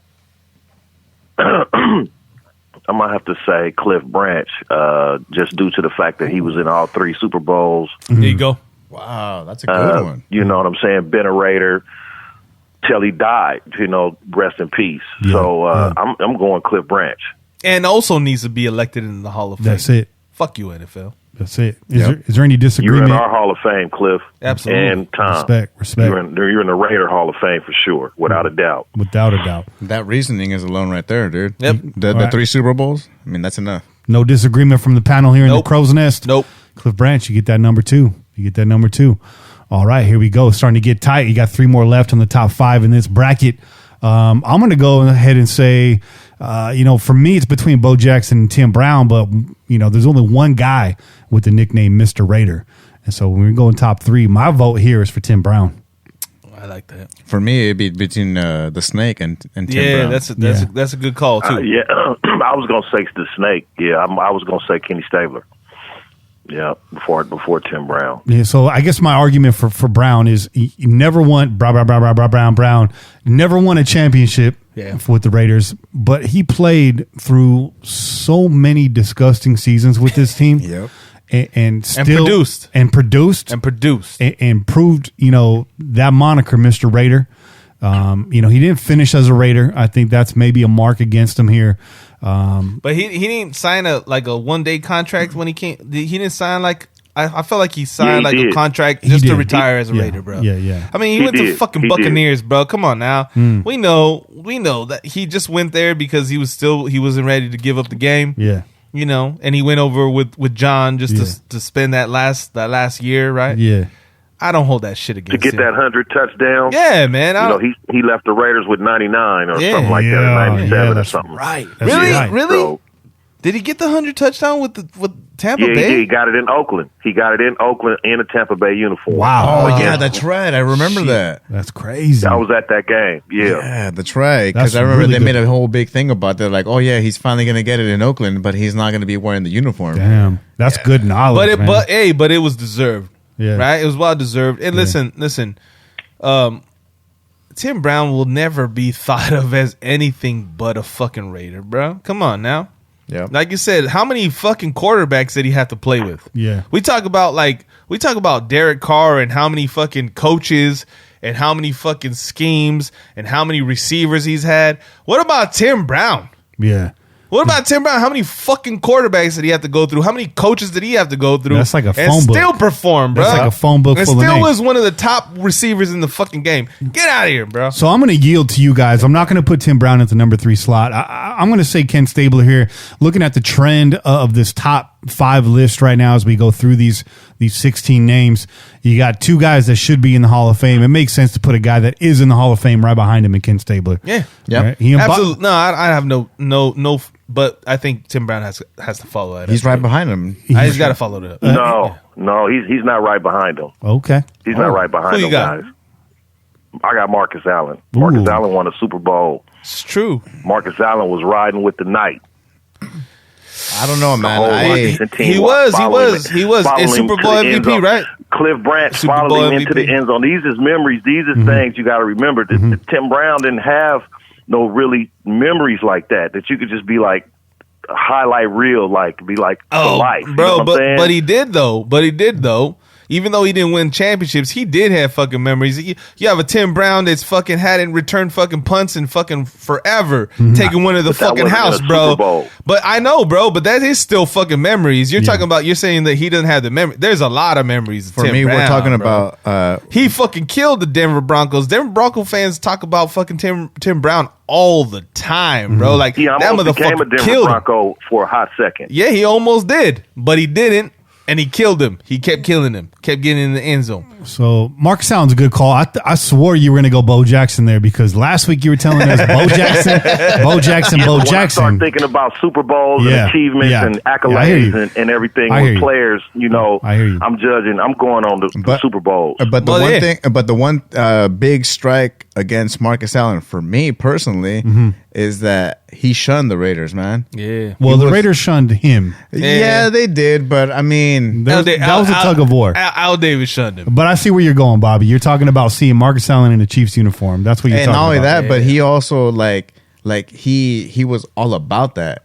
And that's what hurt me the most, man, because that cat has so much potential. He was so great. And just to completely turn himself, just turn his back on the silver and black, I was like, oh, man, come on. What did we he do turned to his you? back on Al Davis. Yeah, you're right. He's a Raider now. He's back in the fold. And he, too, also scored his 100th touchdown as a Chief in a Raider stadium. Yeah, he did. So it's funny how shit work out. Yeah. But hey, let's real quick. Let's just relive this because we know Al had his issues with fucking Marcus Allen, but part of the reason why Marcus Allen was also thrown to the side was because of Bo Jackson. Yeah. Okay. Oh, yeah. And if you really look at it from that standpoint, if you're just talking about fucking comparing player to player, the kind of player that Bo Jackson was, can you really be upset about the fact that they were fucking trying to move on? Like, yeah, Marcus Allen, MVP, Super Bowl winner, whatever. But Bo Jackson was a once-in-a-lifetime athlete, bro. Like, without injury, that motherfucker would have been the greatest Raider of all time, hands down. Yeah. Greatest NFL player of all time. I agree with that. Yeah. You know what I mean? So But you injury can't. injury halted that, so we didn't get to see it. No, You know what I'm saying? absolutely. But I'm just saying, in terms of what they did to Marcus Allen when they got their hands on Bo Jackson, they said, you know what, we're gonna have to. Sorry, Marcus, you're gonna have to play fullback. You have to block some people. You're gonna have to catch passes out the backfield because Bo's gonna come over here, halfway through the season and take over for you. Yeah. So Can't be mad at that. I'm with Kane. I'm in Kane's corner. No, I'm with it. No, too, no pun intended. Right now, and to Kane's point, I mean, there would be no Black Sunday without Marcus Allen. You're right. His Super Bowl rushing record, longest rush from scrimmage, held up for decades. He is on almost every NFL highlight reel when it comes to greatest plays, greatest Super Bowl plays for sure. Yeah. He's one of the biggest factors that showed up and stunned the Washington Redskins. Yeah, the Super Bowl champion returning Washington Redskins. That's another point that people forget. They were the returning champs, bro. Nobody had us winning that game. Just We showed killed up. them. showed up and stomped a mud hole in that ass. And Marcus Allen with that cut back, bro. He running one way and coming all the way back around. That's a thing of beauty. That's a thing of beauty. And even further to Kane's point, and you guys had a good back and forth on this. You guys are both right. As far as Tim Brown creating memories, yes, he had some. But Tim Brown's bread and butter was catching 7-yard slants over the middle and just knifing you to death all day. Mm-hmm. When we talk about paper cuts, Tim Brown is one of the biggest paper cuts in Raiders history. But when it comes to Marcus Allen highlights, you remember those clear as day. Yep. So. All right, so we're going to put Marcus Allen in there at 4. We only got one spot left in the top 5, so you got names left on the board: Bo Jackson, Jim Plunkett, Rich Gannon, Christensen, Tim Brown. So I'm really Freddie B. So that top 5 spot, that's getting real tight right now. Jim Plunkett on that list too, right? Yeah. So number 5, I'm looking at Brown, Biletnikoff, and Bo Jackson. That's who I'm really, really looking at in this top 5, fighting for that last spot in the top 5. Who do you put there at 5? Let me just say this. Tim Brown and Bo Jackson show up on most, talking about Murph earlier, they show up on most people's Raiders Mount Rushmore. It's because of these reasons, right? So Tim Brown, for his longevity with the silver and black, the amount of years he played, the numbers that he put up, like we said, with trash fucking quarterbacks. Who knows what his fucking numbers would have been like if he had a quarterback like a fucking Joe Montana. Yeah. Or, you know what I mean? Like, you can argue that fact. You can really argue that fact. This guy was putting up 1,000-yard seasons and fucking, 90, 80 catches a season with nobodies. Mm-hmm. Okay? If he had a fucking Super Bowl winning quarterback, that kind of talent, not a Jay Schrader throwing him the fucking ball, right? Mm-hmm. You might be arguing something different. But Bo Jackson, he's responsible for a generation, bro. Yeah. He's responsible for a fucking generation of Raider fans. That the Raider fans that fucking started in the 80s, bro. That's my age, right? Mm-hmm. 82. I'm born 82, okay? Mm-hmm. So he's responsible for a generation of Raider fans because we grew up with that fucking Tecmo Bowl. We grew up watching fucking all the commercials, the Nike Just Do It commercials. This guy he took over. He took over every fucking facet of sports. Michael Jordan was a fucking side piece for Nike compared to fucking Bo Jackson. That's true. Yep. He was. Everybody had that Bo Jackson shoulder pads and baseball bat.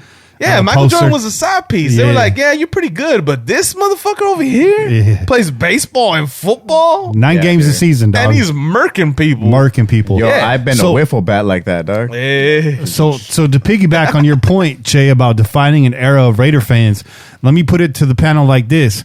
How many people became a Raider fan because of Tim Brown versus how many people became a Raider fan because of Bo Jackson? And for that reason, I want to put this 5 next to Bo Jackson. So what do you say about that, Bobby?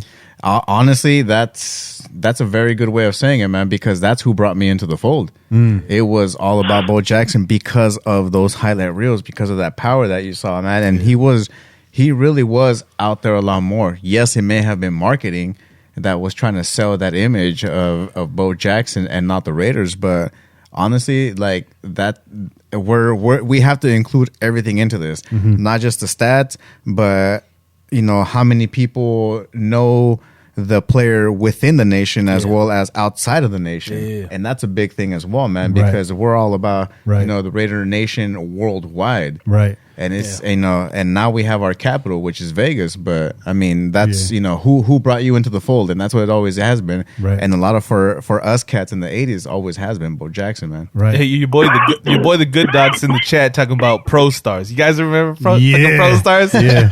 Bo Jackson, Wayne Gretzky, and fucking Michael Jordan. They were superheroes. Yeah. Oh man. Not to mention the fact that in my shady party days, they call me Blow Jackson.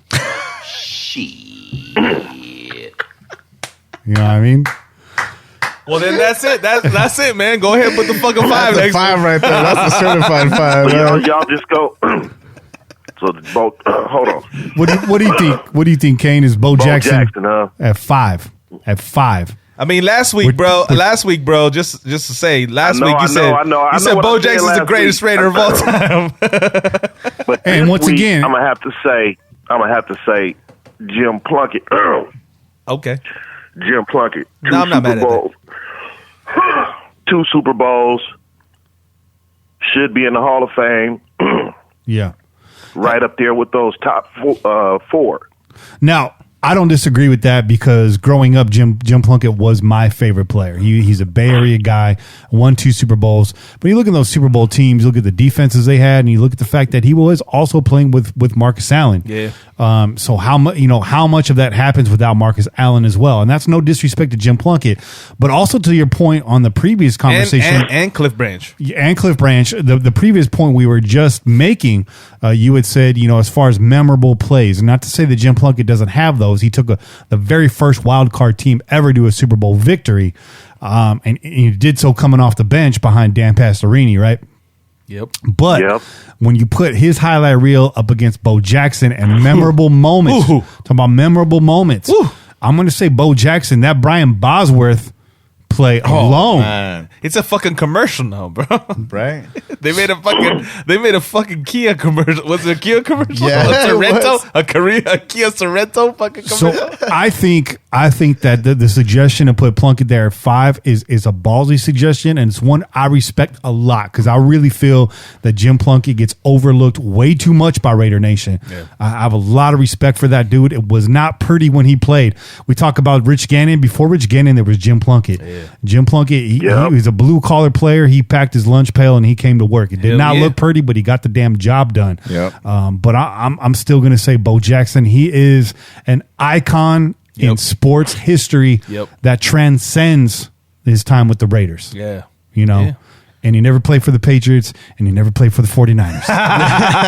Facts. Right, Those are motherfucking facts, right. man. That's facts. That's facts. But I'm gonna stick with what I said. But I'm outvoted. It's all good. I like I said, Jim Plunkett won 2 Super Bowls in 2 different cities. He did. He did. He did. And I love that you put him in there for that. I really do. But let's not overlook the fact that he can still make top 10 on this list, and I believe he deserves that. Yeah. So I'm going to be fighting hard for him here. I argue top 7, right? We're right now we're arguing between Bo Jackson, Tim Brown, and Jim Plunkett, and I ain't mad at any of those. Yeah, no, honestly, no. whatever order they go in, I'm not really mad at any of those because Jim Plunkett deserves it from the standpoint of being one of the first minority quarterbacks, right? As far as Hispanics go. Yep. And then also a 2-time Super Bowl winner. We've been arguing about his induction as well, right? This is the third guy, right? There's a trio of players on the Raiders that deserve to be in the fucking hall right now. And that's Tom Flores. That's right. That's Cliff Branch, and that's Jim Plunkett. Yep. And Lester Hayes. Yeah, there's plenty more. There's plenty more, but there's a lot of these motherfuckers have been hanging on, waiting, and we're seeing we already lost Cliff Branch, right? We're hoping that Tom Flores can continue to live the good life and continue his life. He's getting old in age. Yeah. And Jim Plunkett, you just never know, bro. You just never know. So you want to see these great Raider players inducted in the Hall of Fame real soon, man. Jack Tatum, who there's a bunch of players that you can name off of these 70s and 80s teams that should be shoo-ins in our eyes, right? Yeah. Right. So yeah, man, you can't go wrong. You can't go wrong with the guys that are left on this list. To put them in whatever order, I'm not gonna even be mad. If you said fucking Bo Jackson was 7, I wouldn't be mad. I wouldn't be mad if Jim Plunkett was 5. I wouldn't be mad if Tim Brown was 5. It doesn't. Yeah. These are all greats, bro. That's the tough part of this, right? And this is the toughest category we've tackled. That's why this is so hard. Yeah, that's why absolutely. This is so hard. This is really hard. So I had to, and when I was looking at the list earlier, I started separating by who accolades. Yeah, because it was so hard to just make a list of all these names in an order. So honestly, in order to put them in order, I said, okay, who won a Super Bowl? How many did you win? Yeah. How many championships did you go to? Yeah. How many championships did you play in? How many times did you make the playoffs? I just went down the list and I just made my little list from that. So, Kane, you sound like me last week, bro. Trying to argue with you about Chester McLaughlin. No. Hey, that's why these conversations are great, man. No, hey, man, this is what I'm saying. It's good conversation. It's always fun to fucking, that's why we're here. Shoot the shit with you guys and figure this out. And not only that too, but we're talking about the top 10. Yeah, and that's still nothing to sneeze at as well. Man. Not at all. Not out of a list of 60. Well, 16 in this category, to be fair. But so now on the outside looking in of the top 10, where we're here at number 6, we got guys like Jim Plunkett and Tim Brown and Freddie B that are still not in there. Not to mention Daryl LaMonica, right? George Blanda, the bomber. So at number 6, I'm gonna shoot, man. Kane brought up some good points. I'm going to say Jim Plunkett at number 6. There you go. And Kane, I know where you're at. You wanted Plunkett at 5. Does anybody disagree with Plunkett at 6? No, I think it's fair because we overruled Kane on Bo Jackson, and he had some great points. Mm-hmm. So I say it's only fair to put Plunkett at 6, bro. No, definitely, dude. Yeah. And especially how y'all brought up the idea as well, or the fact about him being a minority. Yeah. Quarterback, dude. Absolutely, man. Yeah. Well, breaking barriers, bro. It's a fucking Modelo don't recognize it, but we do. That's the Raider way, dude. By blind parents. How easy could that be? Yeah. Oh, man. Raised by blind parents, multi-sport athlete, tremendous wrestler in high school, tremendous pitcher in high school. I believe he played for James Lick in San Jose. Yeah. James Lick. Yeah. So Jim Plunkett, man. Shout out. I've told you guys a story about when my dad got to go to Jim Plunkett's house. What? Yeah, you told me the story. Yeah, I think you said that shit on air. I haven't heard it. Where your pops went to paint his house, right? Because he was working for paint. What's the paint company? He and my dad worked for Kellymore for 45 years. He was an outside paint salesman. He worked mainly with big contractors and stuff. Jim Plunkett comes into the store one day, as a walk up as a retail customer, which is not my dad's purview at all. But it's a corporate company, so they have their guidelines about how your office needs to look and all that. Well, my dad didn't stick to none of that. The walls in his office, the walls in his office were painted silver, with black trim. Hell yeah. Walls were covered with Raiders memorabilia. Hell yeah. And so the minute Jim Plunkett walked into the store, they were like, "Go get Roy." So they go back to get him. They bring him out, and my dad's ecstatic. He's beaming. He puts his hands out. "Glad to meet you, Jim Plunkett." And Jim's like, I'm looking to repaint some walls in my home, and I didn't realize how many different types of paint there were, not to mention what color. My dad says, well, to really understand what type of paint we need, different services require different solutions. I'm really going to have to take a look at this. Would you mind if, maybe I did a walkthrough with you? Real slick, right? Real slick. Smooth. That was smooth. Yeah. Jim's like, yeah, no problem. I'll bring you out to the house. So my dad got to go out there and, said a really nice home. I think it was in Redwood City at the time. Yeah. He had a football helmet shaped pool. He had a Raider logo at the bottom of it. Dope. Yeah. He had dope. He had his trophy room. He had all of his uniforms up in there, from high school through college, all the way to the pros. All of his trophies in there. He said he had the laminate in his bathroom. My dad was in every room of that house. He was. He had to be thorough for the job. Right? It was for the job. Jim was like, Roy, I only need the guest room painted. He's like, it's okay, Jim. I just need to make sure. I got you, Jim. I don't want to throw off the color scheme going on within the household. So, right. So, I guess underneath the laminate on the bathroom counters, he had Raider shields in there too. So, I made a joke earlier. He played for the Patriots and the Niners, but make no mistake, Jim Plunkett's a Raider. Hell yeah. For life. Yep. For life. So after hearing that story about his house and all his Raiders and his ultimate commitment to have his house with Raider stuff in it like that, I'm ready to bump Bo Jackson's ass again back from hearing that story. Shit. The other cool thing too, Jim Plunkett, a former commentator for Raiders games. So and just made his appearance on the recent Las Vegas commercial, right? Oh yeah, people were all upset because he was wearing 20. They didn't get to his 2020 season in Las Vegas, so he had a 20 jersey on. They were mad because it was him and McFadden, and they're like, "Yeah, McFadden was 20." But what about Plunkett? Why is he wearing number 20? It's the 2020 season, yo. Yeah. Okay. Don't get mad. Yeah. Get mad. Slow down. Pump your brakes. Yeah, and he was on the Silver and Black show with Greg Papa. I used to watch that. I don't know. Not too many people knew about that show, but I used to watch it. On KICU 36, I think they used to come out on. like Saturday afternoons or something like that. Always look forward to that. Yep. Yeah, and it's funny, as many great quarterbacks as worn the number 16. Yeah. Myself as a Raider fan, when I hear the number 16, I think of Jim Plunkett, man. Jim Plunkett's been my favorite quarterback. Absolutely. You know? Yep. So I like that guy. All right, so now we're looking at number 7. Still a lot of good names on this list. Todd Christensen, Tim Brown still hasn't been ranked. Freddie Bolitnikoff, man, that's a travesty. Freddie B ain't on here. Another guy that needs to get voted in, right? Yeah, absolutely. So I say right now it's between Timmy B and Freddie B. Yeah. I mean, and see, and I had it different on my list. I had Kenny King. Okay. Oh, he scored a important touchdown. Kenny King did. Another highlight reel. Yeah. You can look it up on YouTube right now. that's true. Ooh. In the Super Bowl, Witt got a ring. Still fucks with the Raiders deeply. I mean, that's just me. Yeah. You know, I'm going with accolades because this list is too hard for just to look at numbers. You got to have done something else other than make stats. Yeah.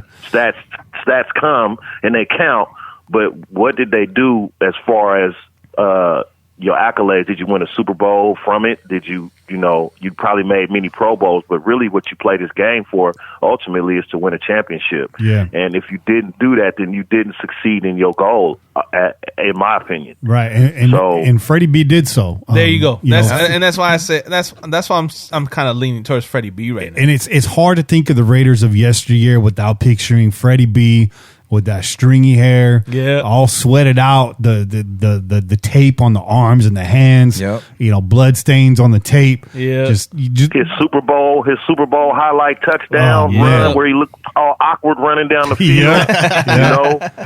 Man, Freddie B was one of the grittiest looking wide receivers. That guy looked like he had been through war after games. Freddie B like the first?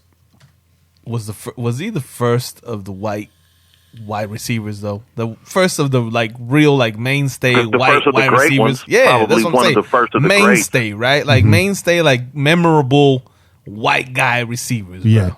So let's put Freddie B at 7, which is that's true. I think it's fair, bro. It's far too low of a number for Freddie B. But let's face the fact. But we're trying over here. We're trying. This is a crowded room right now. This is not easy, dog. Yeah, no disrespect. This is not easy. Raider Roo says the amount of disrespect Freddie B is getting in here. It's no disrespect to anybody, Roo. We're having trouble over here. Yeah, this we is are. not easy. We are. Raider Roo. This is not easy. Trust me, it's not easy. Rue doesn't understand that we're all growing white hair as just sitting here Look at thinking my about beard, this. bro. I got a little fucking salt and pepper going on right here. And you know what? Freddie B parks in the parking lot right across from us, just like us regular fans. Yeah. Man.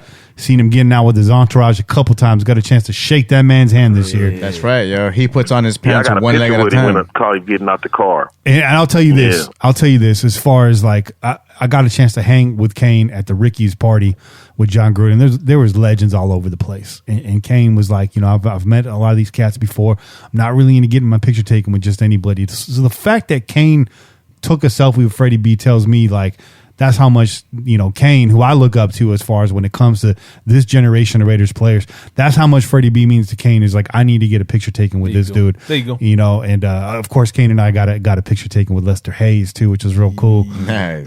That's cool. I love that picture, man. I love that picture.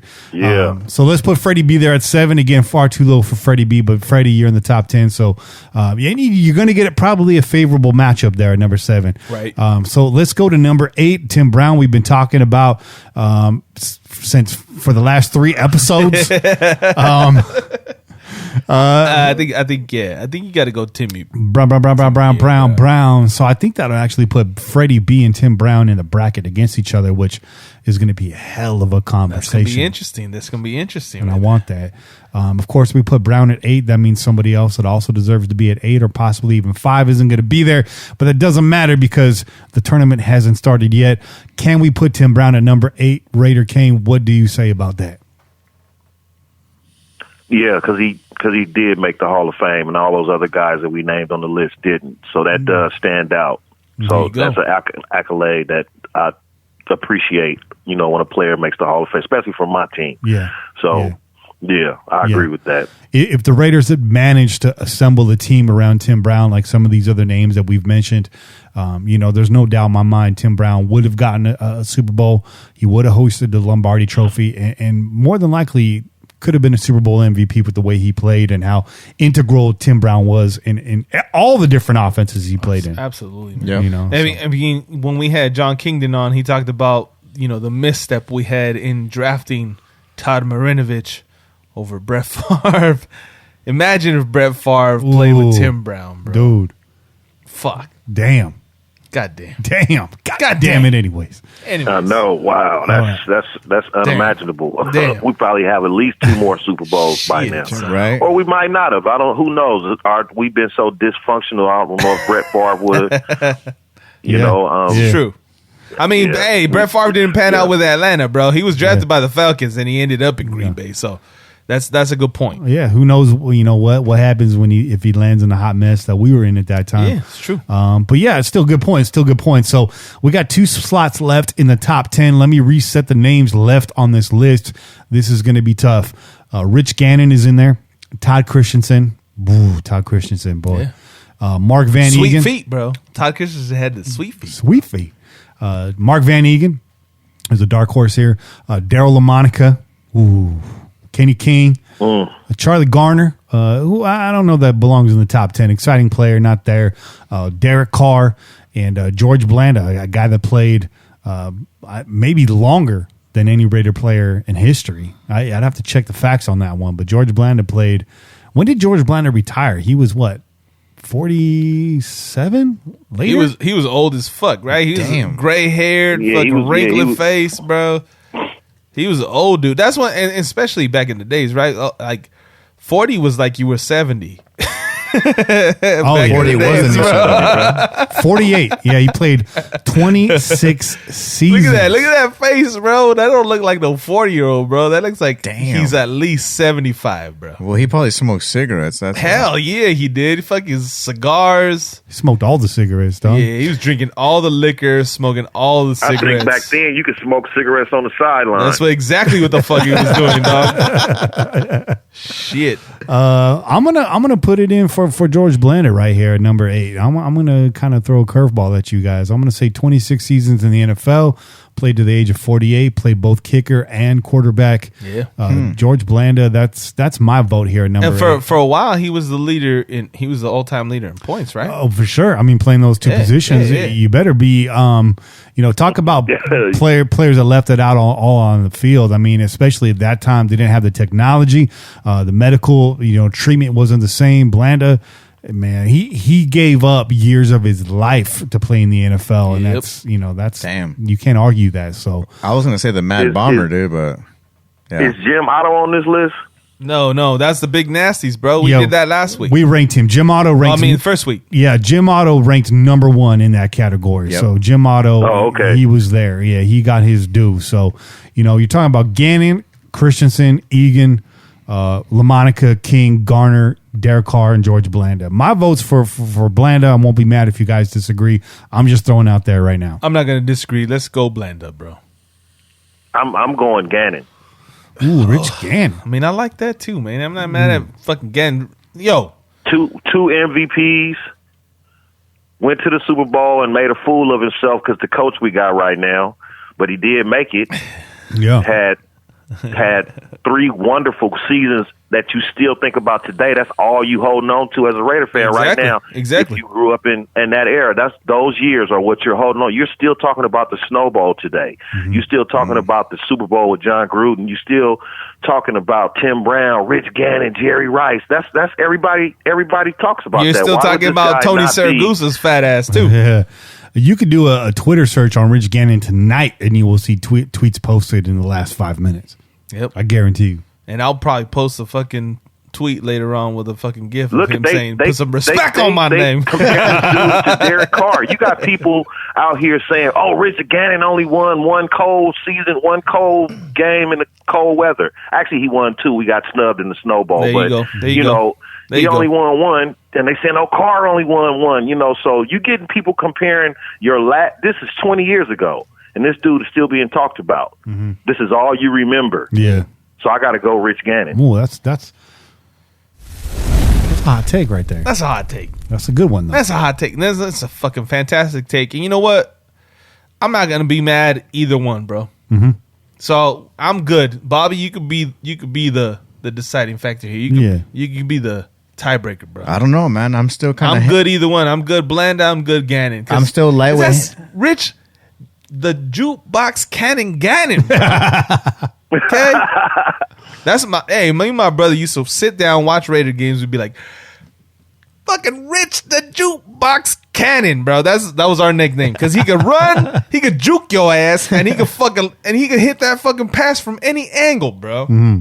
That's including Didn't the he run shot. Gannon for like played his 600 ass off, yards in bro. one season? Yeah, bro.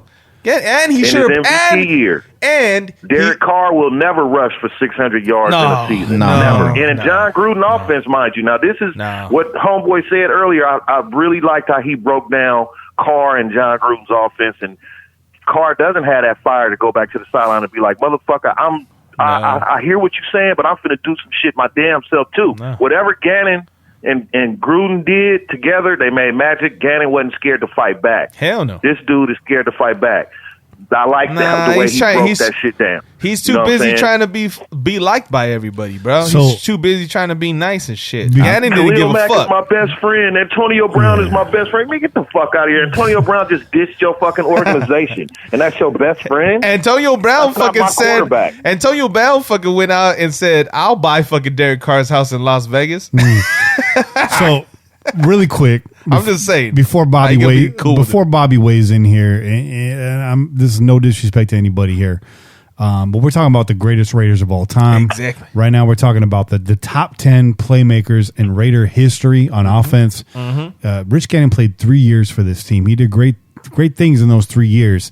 But are you going to put him, a guy that played for this team for 3 years, above a Daryl LaMonica? And that's above actually a Todd Christensen? Are we really going to do that right now? and that's actually why I am. I'm actually still hanging on to Daryl LaMonica, dude. Honestly, dude. But the argument was for Blanda though. Oh yeah. The argument was for Blanda. Right. So I mean, really, If I'm going any of those guys you name, I'm going Gannon. I had some of my most exciting years as a Raider fan while he was the quarterback for this team. You're right. And I will always appreciate that. And listen, if he makes the Hall of Fame, he'll go in as a Raider. He can't go in any other Kane uniform. is the elder statesman, man. So he definitely has to. One more thing that I was gonna say before we got into all the other shit was Gannon should also own the most consecutive passes completed record. If not for those fucking refs that called that one catch out of bounds, he would have broke Dan Marino's fucking consecutive completions in that season too. and he remember that shit. You remember that shit? Yeah, and he broke the passing yard And that was- record that year, I think he did. or just shy of it. I think he. Yeah, I it think was he did against break. it was against the Steelers. It was That's a right. night game against the Steelers. Yeah, and Charlie Garner went off that game too. It was a sideline pass, and Yeah. he caught it inbounds, and they fucking called it out of bounds. There was no replay back then. Yeah. So they broke his streak, and he would have broken that streak with that fucking pass right there. Yeah. I remember watching that game with Paulie, who's a Niners fan, and obviously he wasn't paying a real close attention with the Raiders and wasn't really buying in all the hype. And I was like, watch this game. And he was like, damn, y'all really doing it for real. Huh? And I was like, yeah. Yeah. All right. So there it is. Bobby, weigh in on this, man. I'm sorry. We keep talking, man. I'm still hanging on to LaMonica, dude. Okay. I'm still gonna hang on to him, dude, because So you're just gonna throw a third fucking name in always, there, dude. I'm gonna throw a wrench in all of this, man, because I mean, come on, dude. There's a reason why he was called the Mad Bomber. Dude. You know what? We're talking about throwing the pigskin down the field, dog, and we have a cat that actually had that name right there. The dude. Mad So- Bomb. Yeah, no, I know. So I mean, my thing is as well is that you have to also show respect to that history that we got, man. Yeah. And we're Okay, over what here. is the chat saying about this? What is the chat saying? Good question. They're screaming for Daryl LaMonica. Oh, Yeah. Yeah. Well, then let's do it. Let's go with the chat because we can't make up our fucking minds. Chat, you got this one. All right. You got this one. Yep, Chat. let's do that. I like the chat. All right. So Daryl Ain't LaMonica. none of us gonna change our mind on none of the names. All right. So Daryl LaMonica at number 9, and let's move on to 10 since we were really talking about Blanda and Gannon. When it really comes down to production in such a short period of time, Rich Gannon put up stats that were meaningful, that lifted this team out of the darkness when we needed it most. He was a breath of fresh air, not for just the Oakland Raiders, but for the NFL in general, and was able to orchestrate one of the most, at the time, complicated offenses that we had seen in the league. Yep. and really did a lot with the players he had around him. I mean, let's face it, Brown and Rice, Hall of Fame wide receivers, but at that time they weren't burning rubber. They weren't losing anybody. No. But yet, Rich Gannon, he put him in a position to succeed. He had that offense clicking in all cylinders. He could make throws from every arm slot position, like Chase said. In terms of like, in the same conversation as a guy like Jim Plunkett, Rich Gannon willing to risk it all to make it happen and win. Let's put Rich Gannon in there at number 10. Yeah, I like that. We're gonna do that. I agree with that. I like that. So what's our top 10 look like, man? All right, so our top 10, let me go ahead and sort this so it's a little easier to read for me. We got Tom Flores, Cliff Branch, Kenny Stabler, Marcus Allen, Bo Jackson, Jim Plunkett, Fred Blitnikoff, Tim Brown, Daryl LaMonica, Rich Gannon. Now on the outside of the top 10, we got Todd Christensen, Mark Van Egan, Kenny King, Charlie Garner, Derek Carr, George Blanda. Who gets that number 11? I'm going to go ahead and say Todd Christensen. I ain't mad at that. What do you think? What do you think, Bobby? I feel like Todd should have made the top 10, and so to put him at 11, I don't know. I think he deserves to be there. I just put the 11 there. What does it look like? From the last... So is the wait a minute. The Ghost ain't on this list, Casper? I think he was on the first list, wasn't he? Casper. Oh, see, I wasn't on that show, y'all, Yeah. fellas. Yeah, so I I fell asleep that night. Yeah, we had to get Casper in there somewhere, so we put him in there with the big nasties, kind of using some really loose logic that he's a tight end, and therefore we put him there. Again, these categories aren't real. We weren't real strict. I mean, there were some guys that just needed to be in here. We had to find spots for him. So Casper ended up in that first category. He's a playmaker, but he ended up over there. So and very well he should have. And I hope he made the top 5. where do we have him at? Yeah, top 5. He got one of the best catches you'll ever see in football. I mean, the post to the Ghost. Yeah, come on. You know what I'm saying? It's funny against the Colts. It's funny. You remember that play? Oh, yeah. He's looking for the ball. He can't find the ball. Looking for it. His back is turned. All of a sudden, he make the catch. Yeah, I mean, man, that's top 100 plays in all NFL. So it's funny that you say that because Casper came in on that list at 5. So he's top 5 on that list. But I'm going to say Todd Christensen at 11. I think this is a guy that should have been in the top 10 for us right here. Again, this is just the beginning, right, guys? The tournament hasn't started yet. We're not just ranking and walking away from this. We're just slotting these guys out. So whether you agree with it or not, this list right now, it's not gospel. It's just a setup to what's going to happen next. I would say I got Christensen, then Blanda. Okay, so Todd Christensen at 11 and then Blanda at 12. Getting ahead, which we've done, which is I like that. We're moving along. I agree with that. Blanda should be on this list. Well, not only that too, because I mean, you guys were making a very, very compelling argument earlier for the top 10, and we had to get him up there close enough, man. So right. Definitely. All right. So and by the way, Todd Christensen was one of the first hosts of American Gladiators, bro. Oh shit. Oh damn, dude, that's a fun fact right there. Shout out to Nitro. But see, and then again, if you're looking at it, we didn't Blanda. Okay, yeah, Blanda played for a long time. You're looking at he played in the AAFL, he played in the original NFL, and so those he didn't play with the Raiders. He played his last years with the Raiders, which he made plays with the Raiders like 8 years. Yeah, 67 to 75. He was with the Raiders. Right. So he played a couple hundred games, 150 games, or close to 150, 148, something like that. 45. Yeah. Hey, so real quick. I don't mean to cut you guys off, but I've just been thinking about this for the last 10 picks. Can we just go ahead and fucking fast forward and give 16 to Derek Carr? Because we're not going to put him above everybody else. You know what? That's exactly what I was thinking, dude. Thank you for saying I didn't that. even want him on the list when we were talking about it. Someone wrote him in, Kane.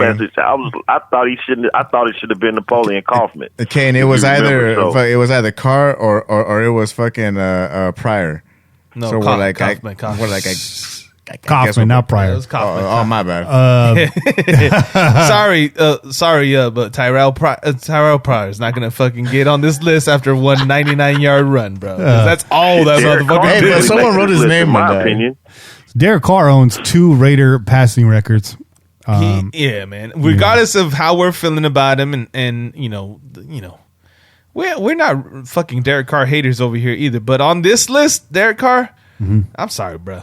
This is a fucking legendary list, and we're still waiting for you to become legendary. All right, so you're gonna put Derek Carr below Charlie Garner on this list. You're gonna put all right. Yep. All right. So we got 11 Christensen, 12 Blanda, Derek Carr 16, and I think a lot of that is to be continued also for Derek Carr, because to be fair, and I've been hard on Carr lately. Okay, yes, Vince, Derek Carr made it over Napoleon Kaufman. We had this conversation off air.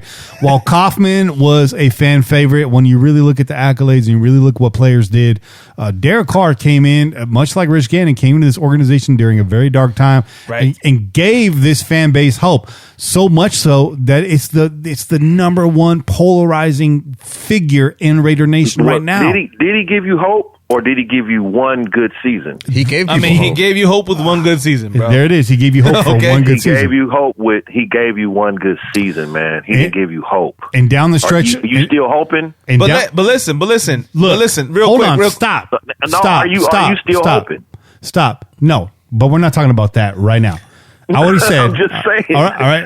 Let me finish my point. Go for it. So much like he gave this organization hope, like Gannon, he failed to hold up the tent like Gannon did. Right, that fell flat soon after. But down the stretch in 2015, we were all in here talking about. I think we found our franchise quarterback. Absolutely, you know absolutely. What I mean? Yeah. And in 2016, we felt. Like justified. He was there. Yeah, absolutely. Before falling off, before this entire team fell off a cliff, and this entire organization fell off a cliff in 2017. So, let's give Derek Carr some respect. I know we're real cold on him right now, but he's on the list at 16, and there's people in the chat saying he shouldn't even be on the list. Well, you know what? You shouldn't have voted him in. And as a matter of fact, hold on real quick. Let's even reset this even further back, because part of the reason why we had to figure out whether or not we were going to keep Derek Carr or Napoleon Kaufman on this list is because I looked at this fucking list and I said, these motherfuckers didn't elect Cliff Branch?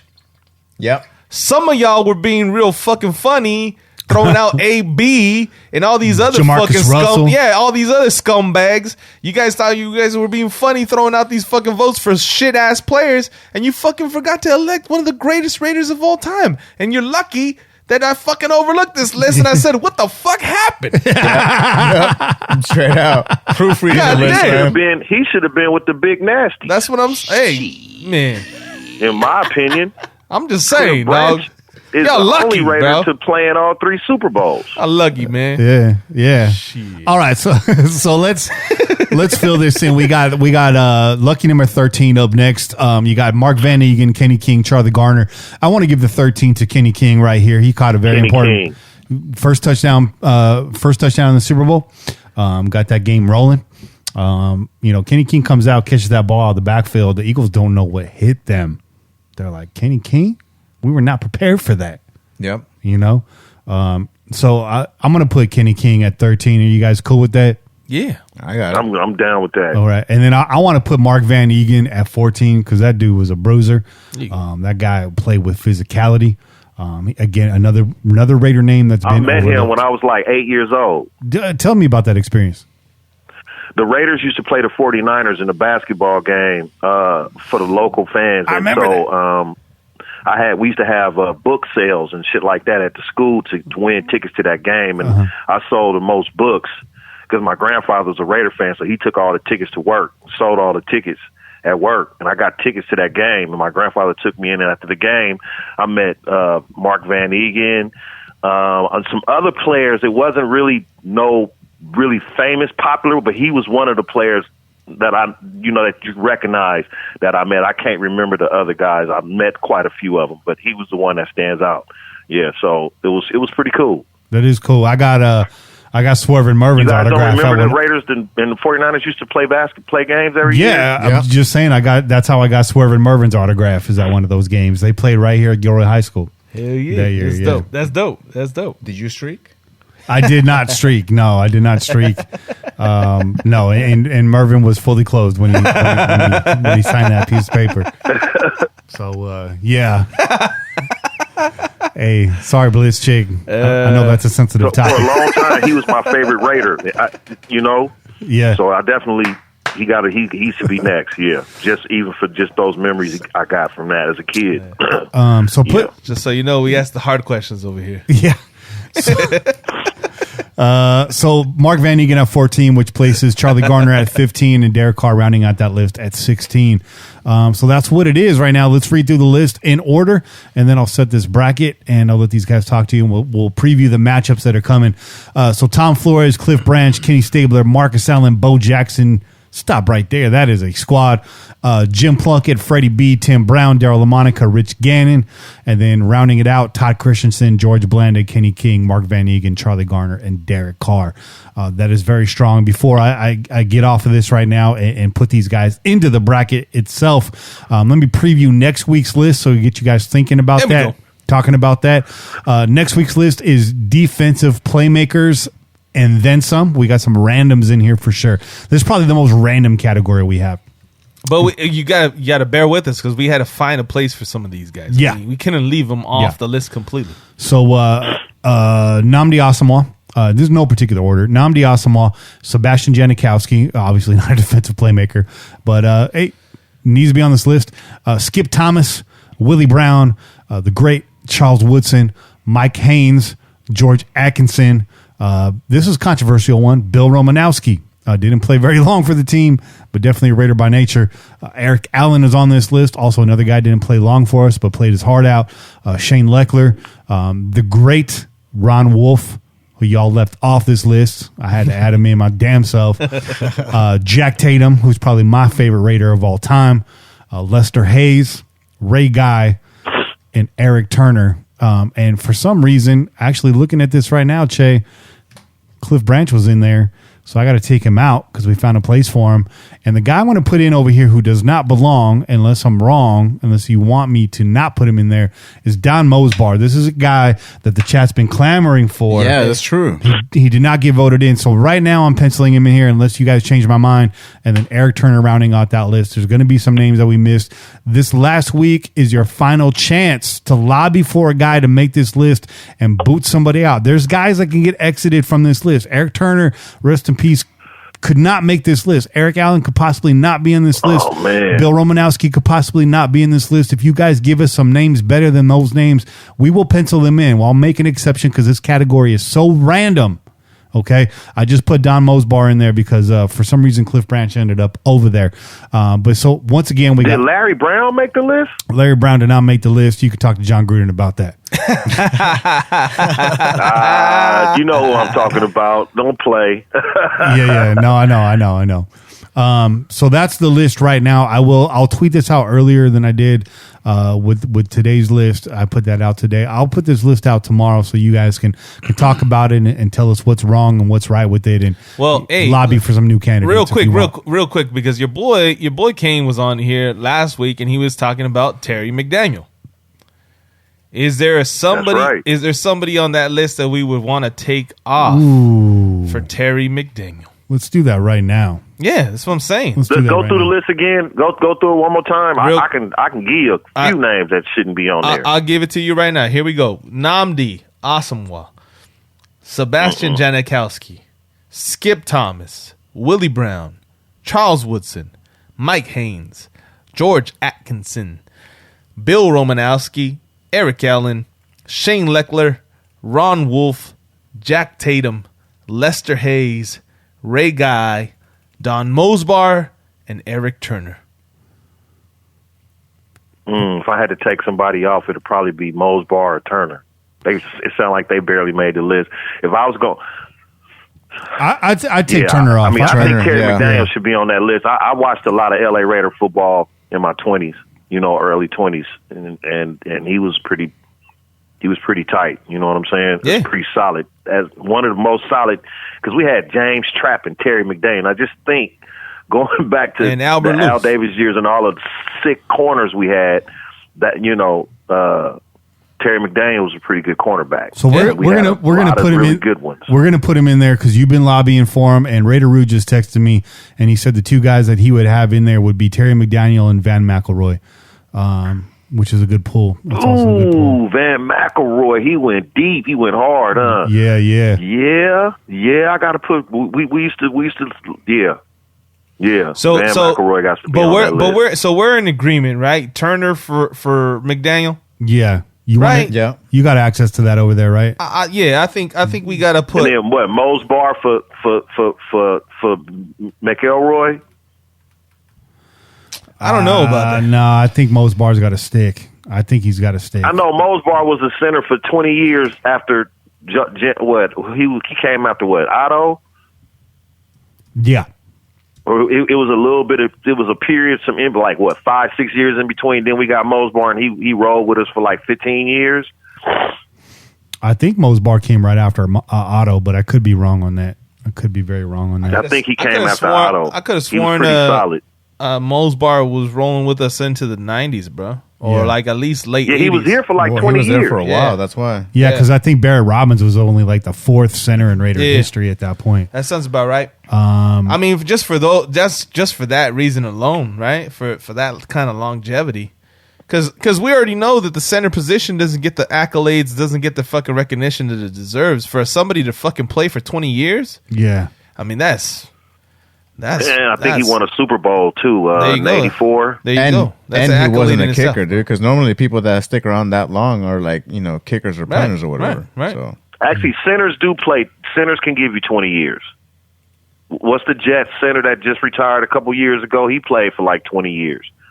Centers can give you a longevity. Centers and guards play a long time. But it ain't easy. And it's not easy to keep your position as a starting fucking center, bro. You know what I mean? All right. So right here, let me give you the matchups that we're going to be coming with here. Let me plug in 16. All right. So when we finally get into the voting, this is what you're going to be seeing from this bracket. In the first matchup, we got Tom Flores versus Derek Carr. You got Tim Brown versus Daryl LaMonica. I was wrong about Tim Brown versus Freddie B. That's not how the bracket shakes out. It's 8 versus 9.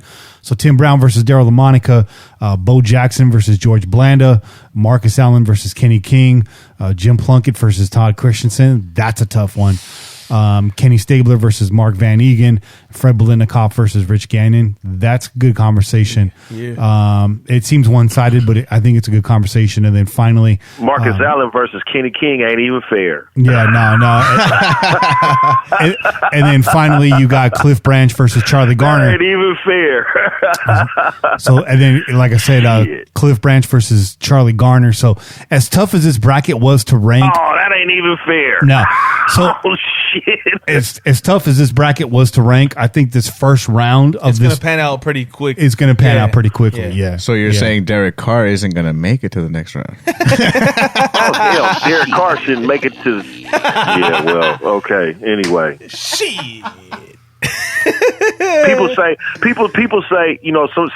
some people we know from the blog say we shouldn't be bashing Derek Carr on air, and we should be fuck that. Supporting our quarterback, and he's a Raider, so we should. Let me just say something to that real quick. If Derek Carr is a quarterback, you think I'm not going to be a Raider fan? You know what I'm saying? But does that make me have to say I want to hold on to his hand and carry him through the flowers? No, I'm not. I don't want to do that. I'm done. You know what I'm saying? But if he starts next year, if he's a Raider in Las Vegas, obviously I'm a root for him. I'm a Raider fan. I'm a root for whoever they put on the field. If they put anybody on the field, I'm a root as a fan for my team to win. But I'm gonna be critical of them if they don't. That's just a part of being a fan. And if I have a platform to do it on, then guess what? I'm going to do it. And that's just how it is. So if people don't like that me or Che or Kenny or Bobby or any of us are on air trying to smash this dude, it's not like that. It's like play better and you get better feedback from this panel. Until then, that's what you get. But bro, listen. It's just that simple. If you want us to fucking make excuses for Derek Carr, fucking tune into the last season's show, bro. Okay?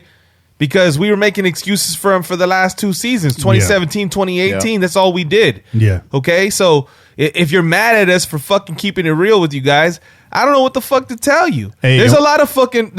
I'm sure there's somebody out there that is gargling on fucking Derek Carr's nuts that'll fucking make you feel good about fucking your take on Derek Carr, but that ain't us. We're gonna keep it real with you, and we're gonna fucking tell you, listen, we're not liking what we're seeing, and I'm sorry if that hurts your feelings. Yeah. If you want to get on fucking Twitter and talk shit to us, go ahead. I ain't mad at you, and I'm not gonna be hurt by you either, man. You ain't offending me at all. You do nothing but a disservice to yourself by lying to yourself, That's by right. not actually confronting the facts.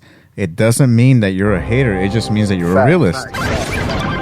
That's all it is, man. There's nothing wrong with actually looking at the facts straight out and being like, hey, you know what? As a business move, this investment just isn't working out. It's not. Let's go ahead and see what else we can work with. You know, and when we were apologizing for Derek Carr, we were catching heat for that too. So, damned if you do, damned if you don't. I've said it once before in the show. I'll say it again. It's controversial. You know, Derek Carr's cock tease. You're going to get him in the room, and, you know, he's going to pull down your pants. He's going to get you excited, and you expect him to suck your dick. Well, the joke's on you because you might just end up sucking his. And the old 68, right? The old 68, bro. 68.5. He owes you one later, dog. Yeah. You know. So. Well, that was a message to all the Kardashians out there. Yeah. 68. You might end up sucking his. Oh man. You know. So, but to be fair, the history books are not complete on Derek Carr yet. We will wait and see how that all pans out. But for right now, this group, we remain critical of our shot caller. So. You know, we'll wait and see. I think everybody in this room agrees that we want to see the Raiders win by any means. And if that means Derek Carr, well, then that means Derek Carr, you need to step up to the plate in Las Vegas. When that Luxor light is shining bright into outer space, you know, how bright are you willing to shine standing right next to it? So a lot of competition out there. All eyes will be on you next season if indeed you are taking the field for the Raiders next year. And, you know, we'll see how that pans out. But Kane, man, thank you for coming on here and helping us get through this tough task today of ranking these 16 players. A lot of great conversation, a lot of great memories came out of it. Oh, yeah, man. I can't wait till next week. It's going to be fun, man. It was good talking to y'all like every week. I will talk to y'all next week. All right, brother. You stay safe and go Raiders. Go Raiders. Peace. Yeah, peace. All right, with that, thank you. I needed that. With that, excuse me. I need to take a break. I need to go see a man about a horse. And when we get back, we have your callers. We got a robust caller segment, so it's a good time for a break. Yeah, boy. I think we all deserve one. I get some more water in my bottle as well. So we will see you on the other side. Yeah, we are true. Peace.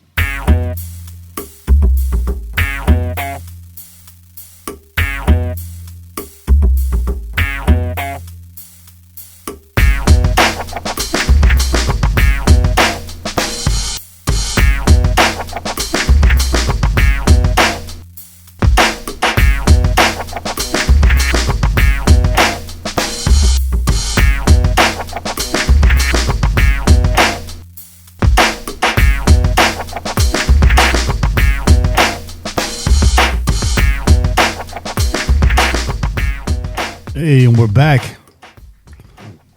Yeah. That was a hell of a segment, guys. Hell yeah, man. Hell yeah. Always fucking full.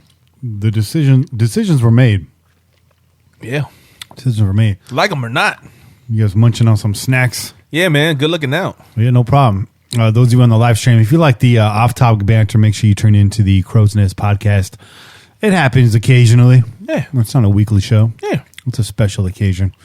But there's plenty there for, if you haven't heard it before. There's plenty there to recap. Oh yeah. There's plenty there to recap. I'm and just saying. And I think we made a business decision. Yes. Go ahead, let them know. We're going to be uploading the next Crow's Nest podcast. Will upload to this pillaging stream.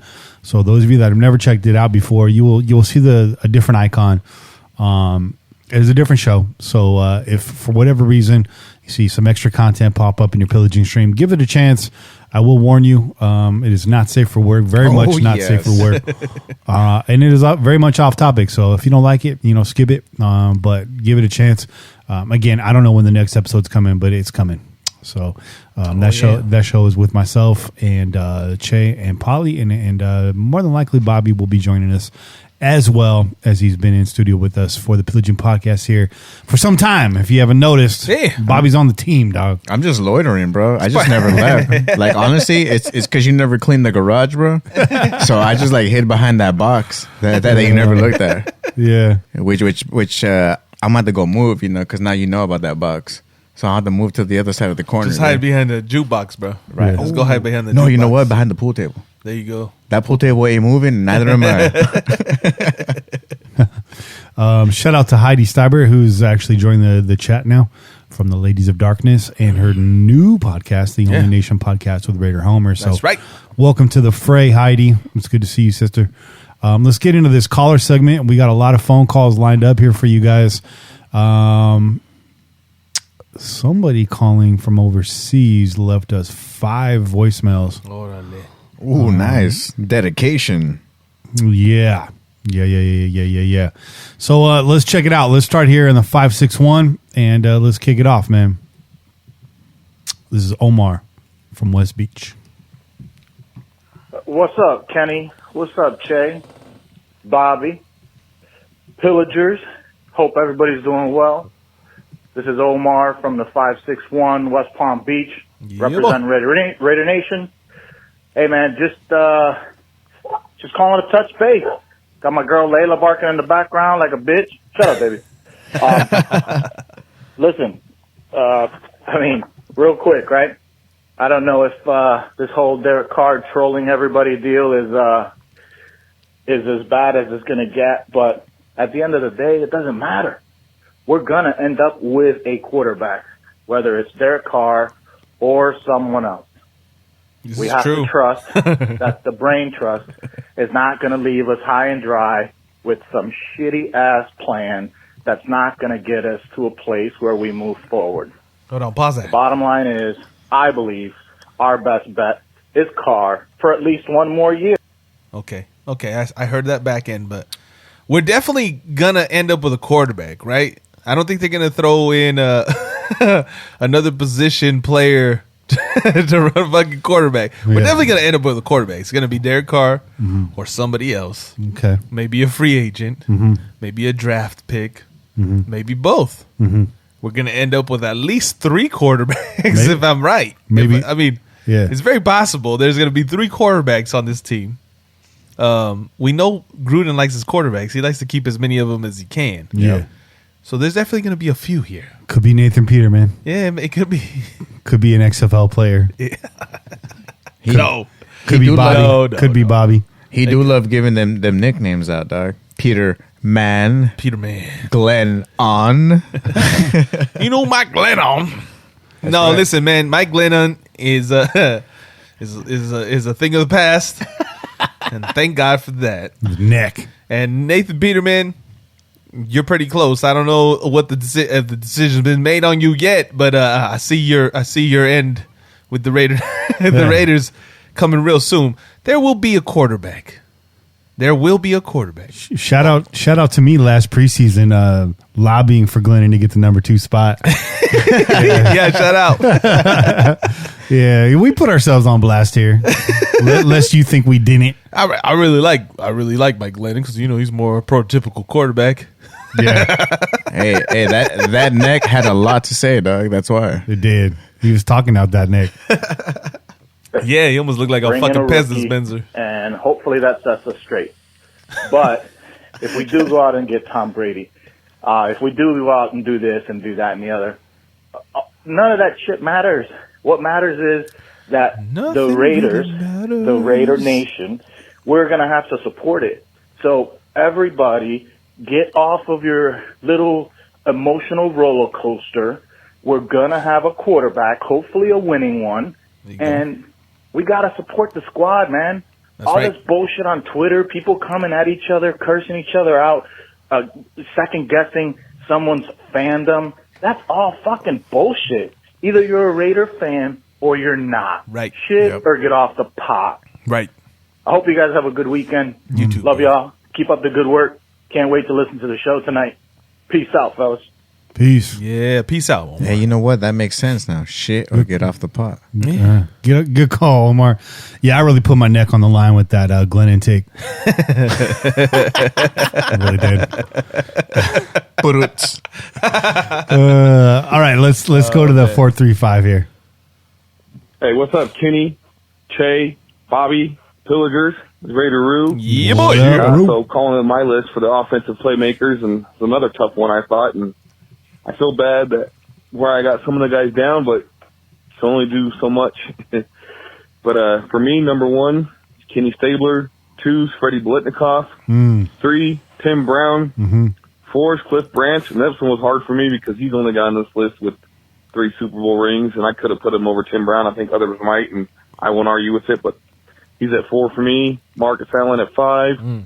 Tom Flores at 6. Jim Plunkett at 7. You know, definitely gets credit for 2 Super Bowl rings. Mark Van Egan at 8. Bo Jackson at 9. Man, that guy, if he could have played longer, he'd have been much higher. Todd Christensen at 10. Daryl LaMonica at 11. Rich Gannon at 12. George Blanda at 13. Kenny King at 14. Charlie Garner at 15. And Derek Carr at 16. I know he's got all the quarterback records for the Raiders and everything now pretty much, but I couldn't put him higher over these guys with the way he plays, in my opinion. So he's at 16, and no chance for him to climb higher. Thank you, guys. Appreciate it. Go Raiders. Thank you, Rue. Yeah. Well, we agreed on 15 and 16, Rue. Yep. Let's I guess we could say that. Oh, Rue was screaming his head off in the chat. I saw that. Fucking kidding me? Yeah. All I kept seeing was Rue, Raider Rue. I was like, man, dude. What's your excuse this week? You didn't have no salsa? Yeah, well, to be fair, Rue's the historian of this whole clan. He is. Rue knows his Raider stuff, and he's proved that to you. Facts. In multiple occasions in multiple ways. So respect, Rue. Again, we could do this whole ranking thing again tomorrow, and it's going to wash out differently. It's true. Definitely It's a tough true. This is category. So appreciate the call. Very good list. Very good list. Let's just copy his list. Fuck all the work we just did. Let's go out to the 719. You know who this is. It's a Raider with a mean streak so nasty. He earned the nickname Hardcore. Yo, what's up, Pillagers? Kenny, Che, Kane, Bobby Wasabi, man. What's going on? This Hardcore Raider coming at you, man. Hope you guys are having a good night. Hell yeah. Just want to, ask you guys a couple questions here. Okay. First up, do you think it's even possible that the Raiders can get a second-round pick for Carr? I think it is possible. It's very possible. Again, this all comes down to the QB thirst factor. It's where does that second round pick lie in the draft? There you go. Obviously going to determine value. High second round pick is basically a late first round pick in this day and age. A lot of talent in this draft. Yep. And are we talking about this year? Or are we talking about a future second round pick too? That's another factor you have to weigh in. So I would say it's highly possible. Well, let's look at the teams that you would assume are QB thirsty. You have teams like Miami, Indianapolis, Chicago. Yep. Who else? Maybe the Redskins. That's fair. All right. That's fair. I mean, they drafted a guy, but I don't think they're very high on him. And Alex Smith, we don't really know what's going on with him, right? Not walking through that door. He wants to come back, but I don't know that he will come back. Yeah, so did Deontay Wilder. Oh, man. Shots fired. Damn.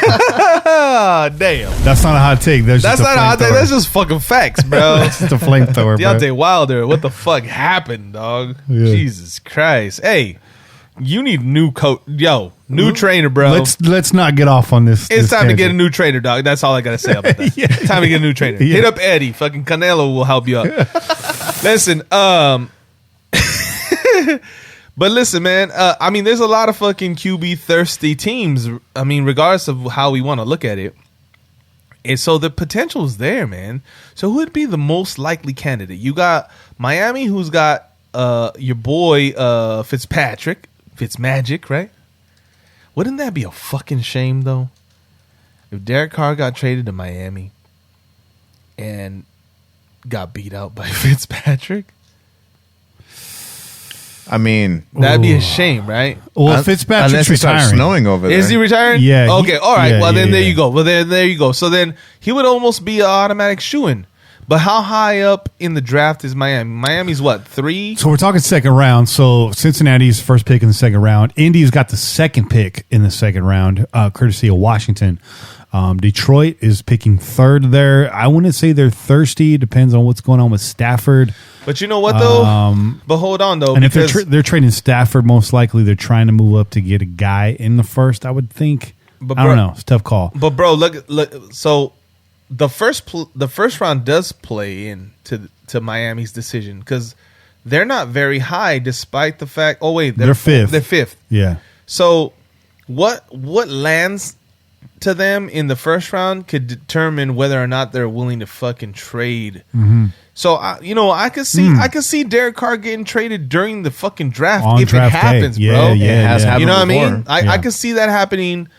If it happens, I could see it happening Right. on draft day because if Miami goes into the first round and they're thinking, we're gonna get one of these quarterbacks, and boom, Cincinnati gets a quarterback, and boom, Washington gets a quarterback, and boom, the Lions get a quarterback, and boom, New York might get a quarterback. I don't know. Yeah. It seems like they're not really 100% committed to Daniel Jones, even though he fucking started this season. Right. Now all of a sudden Miami's looking at 3, maybe anywhere from fucking 1 to 4 quarterbacks could be gone, and that's fucking highly unlikely that 4 quarterbacks go right in a row, right? Mm-hmm. But possibly the quarterback that they wanted is not there anymore. Yeah, no, it's a good point. I mean, you already know Cincinnati's most likely going to go up and get Burrows, but Washington drafting Tua, I mean, they take a chance on Tua there at the second pick. Yeah, that throws a major wrench in Miami's works right there. So, yeah, that's a good point. Picking fourth in the second round is the Giants. You already mentioned with Jones.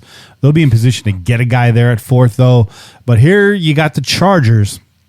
All right, the Chargers and the Panthers. Yep, Chargers, they are Panthers, and Miami all in a row, all QB thirsty teams. You think the Raiders would trade Derek Carr to the Chargers? I don't think so. No, it's within fucking Yeah, division, bro. I don't think so. I don't see that happening. But I could definitely see him sending him to like Carolina. Yeah. Yeah. But then what do you do? Like, so Carolina. So I mean, so then I think obviously we're assuming Derek Carr gets traded. We're picking up a free agent, right? And we already speculated about the potential of certain quarterbacks. But you also have a Cam Newton. Then if Carolina trades for Derek Carr, Cam Newton's tenure there, and I think it's already been decided that his tenure there is done. Yep. So now all of a sudden Cam Newton becomes available. Yeah. Now you got maybe Gruden sees Cam Newton as a potential guy. No, I don't think so.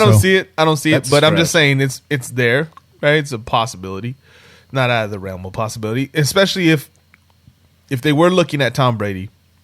Okay, let's just say if they were looking at Tom Brady doesn't leave New England. Now, who are the free agent quarterbacks? You're talking about like Andy Dalton, Phillip Rivers, Matt Stafford, Possibly. Cam Newton. Cam Newton. It's not when you mix them up with that group. Yeah. It's not that far out, right? It's not that. But what's the tag like you're with gonna want to bring in a veteran quarterback, right? Because if you're gonna draft a fucking rookie, you're not gonna want to throw him to the wolves. No. But First year in Cam, Vegas. but Cam Newton is gonna want to come with that tag, though, dude. What tag? You swear like he's not gonna want to come over here trying to get paid. But that motherfucker been doing nothing, bro, except fucking doing his hair and putting on goddamn bonnets, Well, bro. that's why, dog. He needs that money for those fucking Lenny Kravitz scarves, bro. Nah, bro, ain't no one gonna give you no fucking bonus to buy some new fucking silk scarves for your fucking head, bro. Like Can't- you're gonna show up and take a fucking pay cut, and you're gonna fucking play a player incentive contract for the first year at least. Cam Newton needs to stop buying tangerine suits, put his head down, and study a playbook is what he needs to Stop buying them big ass hats. Stop buying scarves. Stop buying fucking neon colored suits and fucking dress shoes that you wear without socks. And focus on football, dog. He's hitting that Pharrell fucking. Yeah, he's fucking looking like Pharrell Yard sale, Williams. dog. And you don't even make beats, dog. Cam the Newton, fuck? Cam Newton's got Michael Jordan's tailor. Michael Jordan. Michael Jordan, Washington Bullets? no, that's not true because Michael Jordan's tailor always makes his suits too fucking big. You ever notice his goddamn shoulders always look too big? They look big. Basketball players' suits always look like, I know they're big dudes, Looking like Sally Jesse Raphael in them shoulder pads. but they still look like.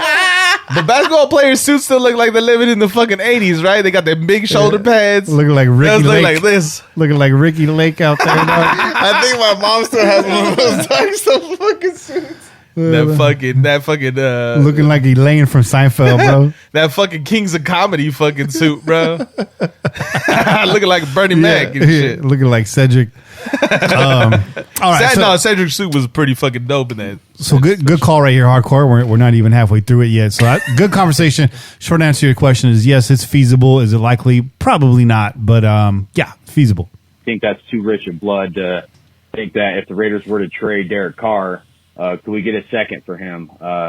Next up, I've been getting hit up about the draft, and if I was going to go originally, I wasn't thinking I would be able to make it. Just because I wanted to go to an actual game, and I don't know if I could do both this year. But it looks like there's a lot of guys going, like Mojo, Murph, Q-Dog, a bunch of listeners, just some of the Raider Nation community that checks us all out, and so, the more people that are going to go to the draft, like people that I'd like to meet in person, like yourselves, the more enticing it is for me to want to go. I know, Kenny, you said you were trying to work something out and you had some family out there or something like that.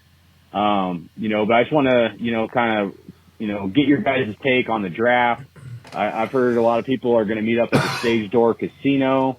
So I don't know if that's something that you'd be, interested in, but, if I were to go, my preference would be to have all the Pillagers, Murph's Fan Cave, Mojo, and all of us kind of link up at one spot, one time. Sounds good. And, just hit it hard. But, I'm just curious what you guys think of that.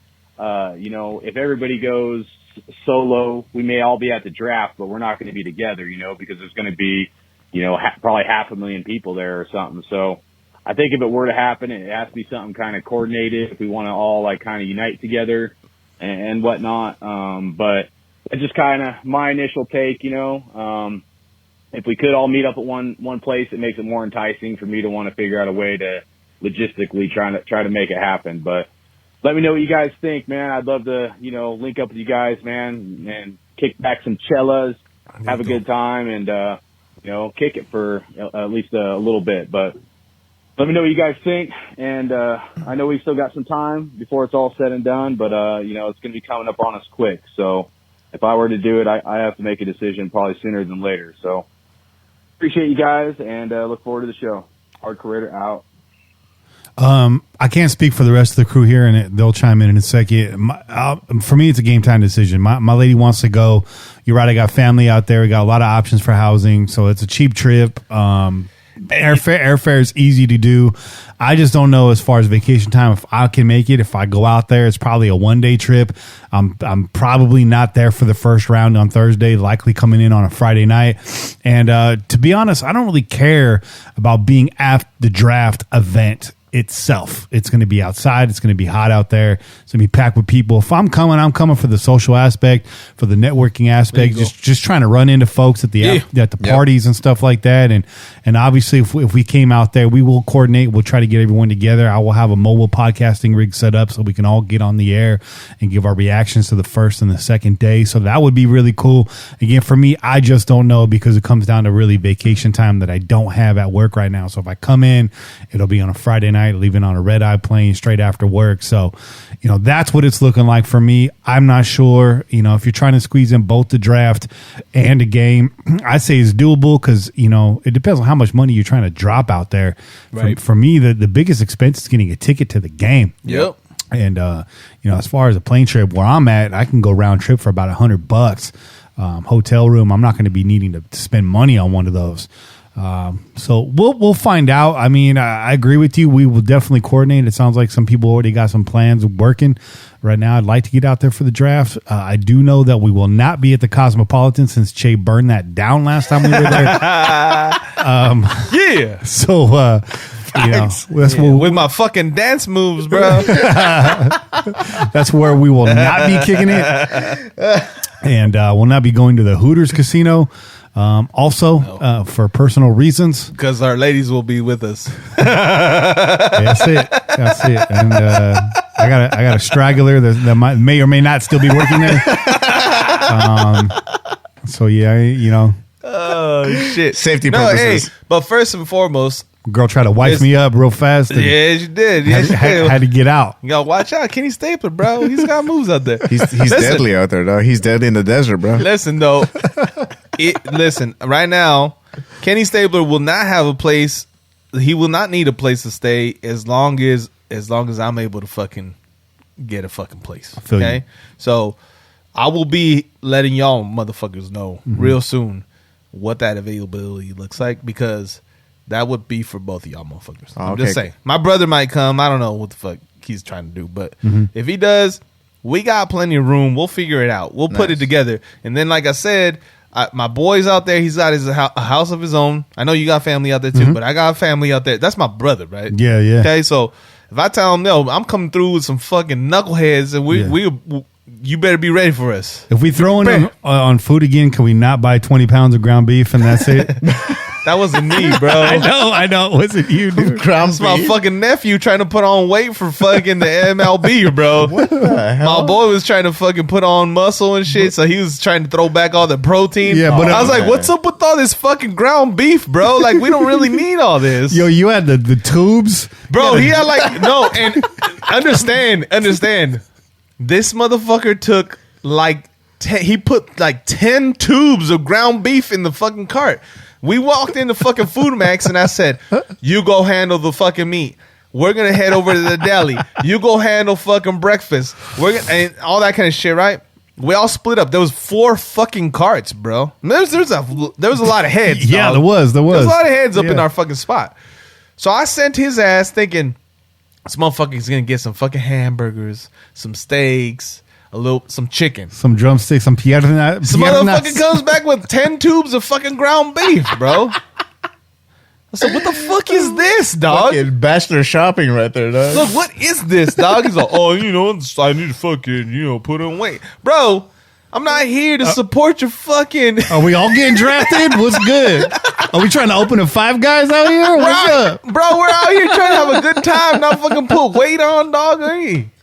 I tried to put on 50 pounds of muscle this weekend, dog, okay? Look at that, dog. This motherfucker was trying to hit fucking 500 and launch some goddamn home runs, bro. I was trying to get your cousin laid, too. And that fell through. Yeah, he struggled, bro. He was struggling. I almost doubled up.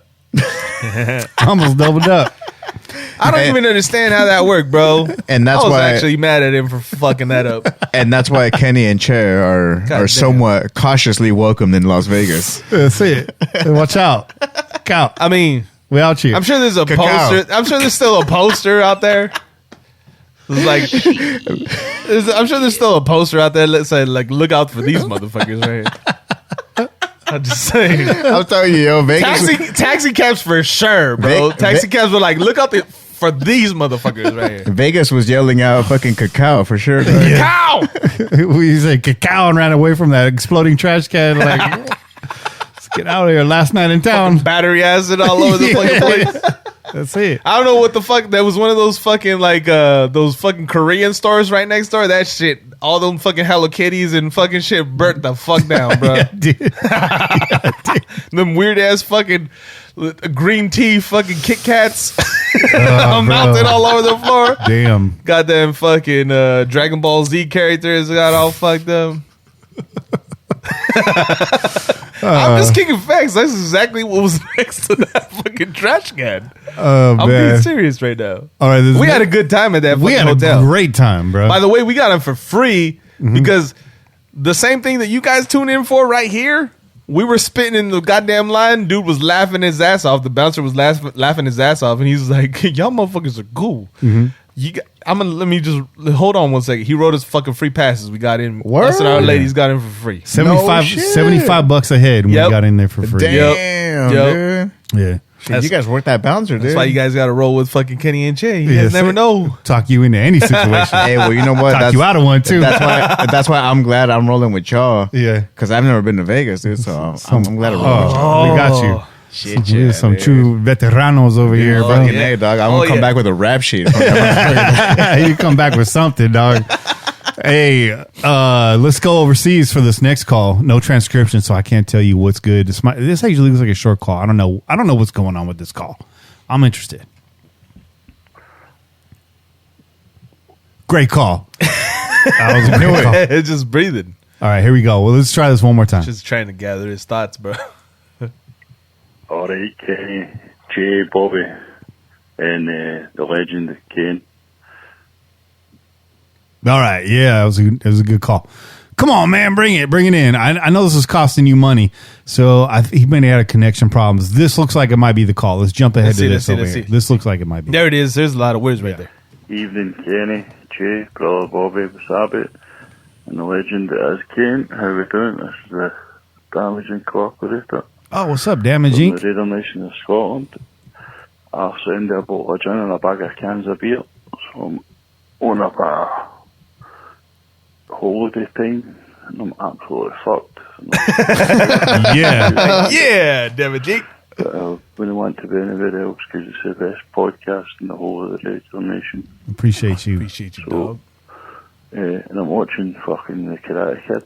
The wee arsehole's got a Charizard shirt on. Never liked that wee arsehole. Anywho, just wanted to say, I seen your thing. I was listening to last week's podcast about Tom Flores, and I thought that was absolute bullshit. The way a legend was treated, man, absolute nonsense.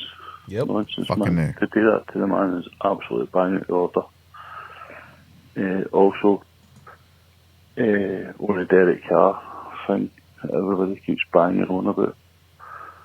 I think with the Tyson Fury fight this week, it's proved that Las Vegas is the entertainment capital. Mm-hmm. Yep. And no matter what you think of Derek Carr, and there's a quarterback, but he's going to have to hit the ground running because it is the entertainment capital of the fucking world. So your man's got to hit the ground running, or else he's in trouble. Anyway, by the way, Football and Smoke Up Your Ass, best podcast out, best Raider Nation podcast out, for a shadow of a doubt. And I just want to also say that I seen Gatormouth was on Twitter talking about other fan bases and all that. But honestly, I've never seen the end of kick about fucking Scotland where fucking Chiefs shirt the rest on. That's a fucking, this doesn't happen. And honestly, the amount of cool folk that have through yourselves, through social media, everybody, it's honestly, Raider Nation, definitely world fucking wide. World wide, for a shadow of fucking doubt. And I want to give a shout out to my boys. It's not a radio station, I know, but Stuart H, Dewey Callis in Glasgow, Franny Craven in Ireland, loads of other folk that I could rhyme off. There's Raider Nation is well strong in Scotland, England, Ireland. Never seen a Chiefs fan like that. Thank God for that. Right? Oh, man. Listen, your boy, man. Your boy calling from Scotland, dog. It's Liam Neeson up in the voicemail, bro. Damaging got a very particular set of skills. And he will find you. Hey, you know what? I will find you. I'd be down for Damaging finding me, dog. If I'm lost, I'm going to have Damaging find me, dog. He'll find me. Damaging, my boy, is schmammered calling in. And we appreciate that. That's the best way to listen to the show. When you just pillage yourself, man. Yep. Just pillage some brain cells. Hell yeah. And you know, out there, man, they ain't fucking around. They go hard on the ales, bro. Yeah. And everything else, they're fucking. I'm sure he's hitting that scotch. You know what I mean? Yeah, He's got that heavy shit, bro. Their alcohol is on like some THC level. No, dude. I know. Like it's way up there, bro. Yeah, they're laughing at these beers you're drinking. Yeah, they're like, oh, chelas con che. They wash their teeth with these beers, dog. Fuck that shit. If it's not Scottish, it's crap. No shit, bro. Damage Inc., man. Thanks for calling in. I know. So this is an American line. So if you're calling in internationally, you are paying international rates. So we're making jokes right now, but that's just because that's what we do. We appreciate that phone call. Hell yeah, bro. Dude, hell yeah. Damage Inc. wakes up. I don't know what time it is over there, but he joins the chat. It's got to be 4 o'clock, 5 o'clock in the morning his time. I think one day he was in the chat and he was like, it's like 5:30, 6 o'clock in the morning over here. And- I don't know. What time is it over there? And he was drinking, too. Yeah, he was drinking. I was like, Props to yo, him. that's a pillager right there, Yeah. bro. It don't matter what hour it is. You get down. Hey, Google, what time is it in Scotland? There you go. There you go. 6:30 in the morning. It's about the right time, bro. Hey, nothing wrong with having the 6 a.m. whiskey. No, not at all. Hell no. Not at all. Yeah, that's- I hope you work for yourself, bro. Hey, they do it different over there, bro. They do. Thank you, bro. They're happy over there, dog. That's how they wake up, dog. Yeah. It's like Folgers in your cup, dog. Hey, fill it to the rim with brim, dog. A little how you doing in the morning, you know what I mean? Hey, Damage Inc., thanks for calling in, man. Hell yeah. Appreciate that. Keep it coming. This comes from the 408. So, yes, our brother right here in the zit. Yeah, boy. What's up, nation? It's Juice, Kenny, Kane, and our boy Che. But we can't forget the Robert Trujillo of the crew. What's up, guys? What's up? Hey, I just want to let you... Shout out to Trujillo, Robert Trujillo. former member of Suicidal Tendencies, Infectious Grooves, and now Metallica. There you go. You guys know I really appreciate you keeping our bellies full during these lean times. So thanks, guys, for coming up with this greatest Raider of all time thing. I think it's awesome. You guys are doing a really good job with it. I mean, the only thing else in the news is, oh, Tom Brady's coming. Tom Brady's coming. Dude, fuck Tom Brady and his hot-ass wife. Let's move on. Hot take, Tom Brady's wife ain't that bad, bro. She's just another girl, bro. Jag. She's a model. She got the body. She got all that, but it comes down to it. She's another skinny white girl with blonde hair. Ain't nothing that jumps off the page about Gisele Bündchen, in my opinion. I mean, I want to kick her out of bed for eating crackers, but I'm very happy with my situation right now. There you go. Yeah. Hey, man. If they put Same. Giselle and my lady next to each other, I'm walking up and taking my lady's hand, and we're getting the fuck out of Dodge. Going right back to the Cosmopolitan. There you go. That's right. Burn that motherfucker down twice. I'm going to set that on fire. All right, keep it moving. Anyway, I just was telling my dad about you guys doing this thing. It's really cool. Again, I still think that my pick is still going to be Al Davis. I think if you're going to allow him in this tournament, he's synonymous. It's just one, the other. You think Raiders, think Al Davis. You think Al Davis, you think Raiders. Mm-hmm. But, you know, the conversation has been awesome. I appreciate it, guys. And Juice makes good points right there. I mean, very likely Al Davis comes out on top in this. He's the greatest Raider of all time. Without him, there are no Raiders of all time. But this is about the journey, not the destination, right? Yep. Good points, Juice. This is just the seedings. I can't wait till they actually start battling. Yeah. And start eliminating people. It's going to Yeah. be awesome. Yeah. Thank God you're doing the offensive playmakers today. I think a few people are going to have legit heart attacks. Yep. Tim Brown's name was not mentioned tonight. Brown. Thanks for getting that finally done. But yeah, when you think about this tournament, you know, all the people who have worked for us or played for us, we have we're second to none as far as legends in this game, legends in the field. Yeah. It's been awesome just thinking about it. And I can't wait for the tournament to keep moving. Can't wait to hear tonight's show. Keep up the good work, guys. Keep it sexy. I'll catch you guys later. Peace. You know, we got to make it look sexy. Juice, hell of a call, man. All those points you made are the exact reason why we're doing this GROW bracket, because there ain't shit else to talk about, man. Nope. And Nope. we thought, And anybody that tells you different is fucking lying to you, bro. yeah. They on some CNN shit, dog. Hey, on some bullshit. So Kicking that fake news to your asses, bro. You know, no cap. But while the other podcasts are running around in circles right now, rehashing the same old shit, and that doesn't go. I mean, you guys are doing good work out there. We're out here. We're just trying to give you something fresh and something different, something to chew on. Yeah. Until we get to, this is about to heat up. Next week is the combine. Ooh.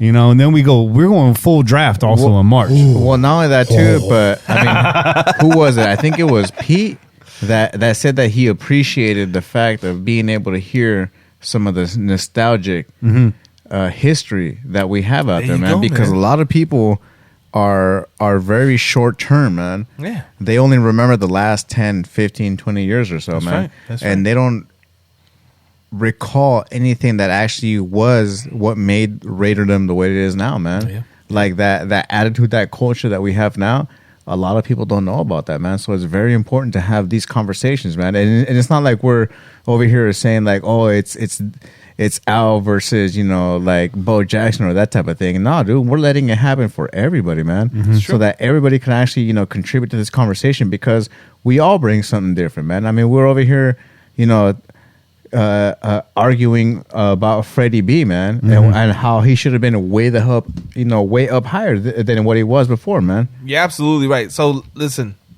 the reason why we do this is because everyone has a fucking different opinion on the different players, right? We're all from different eras, bro. We're all from different generations. Yeah. And if we were me and Bobby were speaking from honest truth, Bo Jackson would have been number one overall, right? Because that was our generation. Yep. 80s and 90s. If you're fucking growing up watching Raiders games and you didn't have necessarily access to some of the NFL films, flicks, and shit like that, that was your guy. That was your guy. In a lot of ways, he convinced you to be a Raider fan, right? Yep. Howie Long, too, man. I mean, Howie had a lot of presence within our generation, too. Well, all my cousins had his fucking haircut. And Bobby, too. Yep. Facts. It was all fucking party in the back. It's all party in the back. Hey, man. But this is why it's so good to have this conversation, especially with Kane, bro, because Kane brings in a whole different flavor to it, right? Yep. Like you said, fucking Kane has that past knowledge. He's able to give you shit that he saw in person, and that's the thing that dude. We didn't get to see in person in the stands, right? Yep. Literally in person. He's in the stands watching this shit happen, and he knows what these players meant back then. Yep. Which we can never replicate because we only have, like I said, NFL films and fucking stories from our family members to give us that knowledge. And obviously, you're always going to be tied to a player that you saw. Right, you're always going to be tied to a player that you saw in person or at least on TV. Yeah. Before a person that your uncle was talking about for fucking how many years? Oh, this guy was the best player I've ever seen. Yeah, and you're like, I don't know who the fuck that is, dog. Yeah. But Bo Jackson, have you seen that guy? Yeah, Kane's seen a lot in person. He never saw Mervin Fernandez with his pants off, but he's witnessed a lot of great moments in Raider history, And that being said, if you ever did see Mervin Fernandez with his pants off, we'd like to hear from you. Call in. The number's on your screen, 408-909-PJ4. PJ4. That's it. Oh, man. No, but thank you, Juice. Thank you, Juice. Yeah, we want to hear that story. Swerve it, bro. Swerve it. If you were a student at San Jose State University between the years of... No, I'm just saying... Brown. I hope we didn't offend anybody. Did I ever tell you about the time that I was with Sammy Quasar at UC Santa Cruz? I mean, at a stop sign, and we saw a pack of naked bicyclists right in front of us. Dude, I see that all the time. You've seen that? Yeah, I've seen it. It's a tradition. It happens once a year. It's a naked bike ride, which is a risky maneuver. Well, that's why I marked it in my calendar. Well, I saw that on Westcliff. It was a whole Live bike strong. load of like females, and I was like, huh. I'm coming back to this. So what day is this? This is a day to remember. Bobby got a reminder on his calendar. It just goes beep, and he either goes straight from work on it. He hops on the bike, goes straight to Santa Cruz, sits at the stop sign. That's right. That's right. With sipping tea. Yeah, so it was all people that you would never want to see naked on a bicycle. Just to be clear. It usually is, Yeah. bro. I mean, usually the people that get naked in public are the people that shouldn't get naked in public. That's right, everybody. Bobby Wasabi has gotten naked in Santa Cruz County. Allegedly. Those are his hefty years, bro. Those are hefty years. 5150 right there. Oh, shit. He put the valley in Scotts Valley. That's Valle, bro. That's Valle. Valle. Facts. Yeah. You know, new beach stories, swinger stories, they never pan out like the way you want them to. No. With that in mind, Just a lot of old people involved, bro. let's round out this segment with let's round out this segment with Pete. Kenny J. Kane, brother Wasabi. What's up, baby? This is Pete. How we doing, Pillagers? So, I'm going to start this off. About last week, when I called in, it was a great episode, guys. Thanks for having me on. Mm-hmm. Just so happy to be here. And I got to say, I listened to the playback of the regular podcast episode, and there was a big old delay in my call with the answering and stuff like that, because I wanted to show a couple of my folk that, you know what, I get to call into a podcast and talk some truck, because that's pretty cool. All right. So first of all, I got to say I'm sorry. When I was editing the show, piecing together, it seemed like a piece of cake. I shifted some things over, and the caller track got left in its place, and everything was out of whack. And Pete had a tremendous call, and he's saying now he was showing off his call. Now I feel double extra bad. So that's on me. I said I was going to take a shot of punishment sauce, which I don't have in the studio.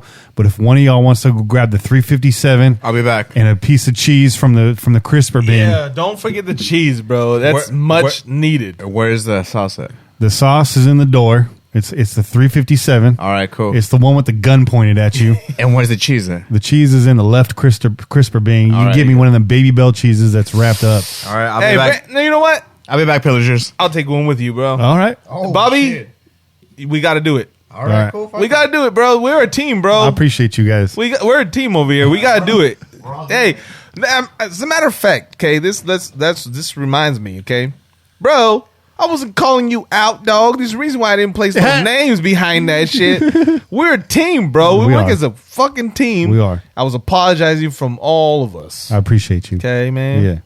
But your boy over here does a lot of work for us, okay? It's true. Your boy's, he's producing as we speak, okay? Making sure everything's in check. And then,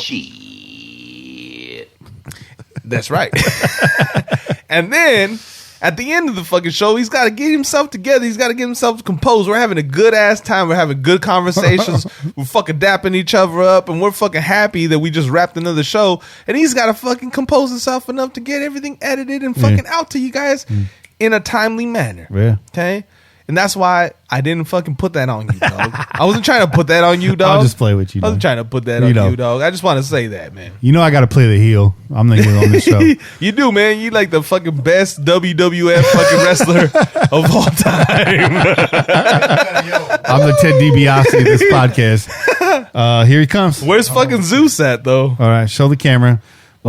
Shit. So those of you that have never tuned into the Crow's Nest podcast don't know about this. Son of a bitch. 357,000 Scoville units. Remember what I said, Bobby. On this bottle. Oh, yeah, that's right. Remember what I said, dog. That's right. That's right. Do not try to get through this quickly.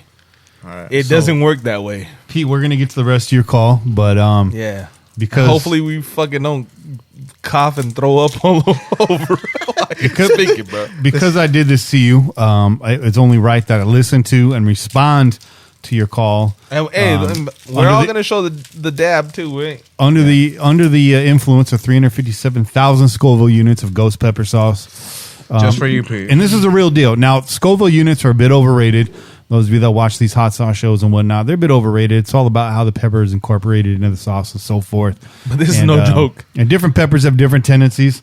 And this one, I will say this sauce is delicious. It tastes really good, but it kicks you in the face and it doesn't stop. It's pretty unrelenting. But on the Crow's Nest podcast, we take a dab of this hot sauce every time somebody crosses the line, and I'm somebody. That's who I am. I'm somebody. Yeah. We got zero backup too, bro. So we're handling this. There's no beverage. There's no beverage left, bro. You guys are dry. Oh yeah, there's no beverage left, bro. I think I I think I have coffee back there. Let me see. Yeah, you do have coffee. Guys, when we pour this bottle out, there's no stopper on this bottle. It is a wide open bottle, so be careful. Shit. But there's no half stepping on this show either. So No, stop it. we're gonna do about a dime size dab on each one of these cheeses. I mean, we're not dropping dimes, but we're dropping dabs. That's for sure. Yeah, that's good. Oh snap! This thing. I got a There little you bit go. of water in here. This thing looks scary as hell, dude. I will wait for you guys. When I look at hot sauces, a lot of times you get a bright red sauce. It looks hot. It's not hot. The good mark of a hot sauce is the chili will turn it brown. And this is what you've seen here. It's more of a maroon color. It's a brownish, rusty red color. If you guys are seeing that on the camera, I hope you can see that. Put it right there. So this is a real deal. This doesn't look like a whole bunch, but it is hot. I love hot food. I'm a big fan of hot sauces. I can take this. Does not mean it's not going to hurt. Salud. And it's going to hurt again later. This is going to hurt a lot. This is going to hurt a lot. Yeah, I got more Cheers. than you motherfuckers. That's right. Yeah.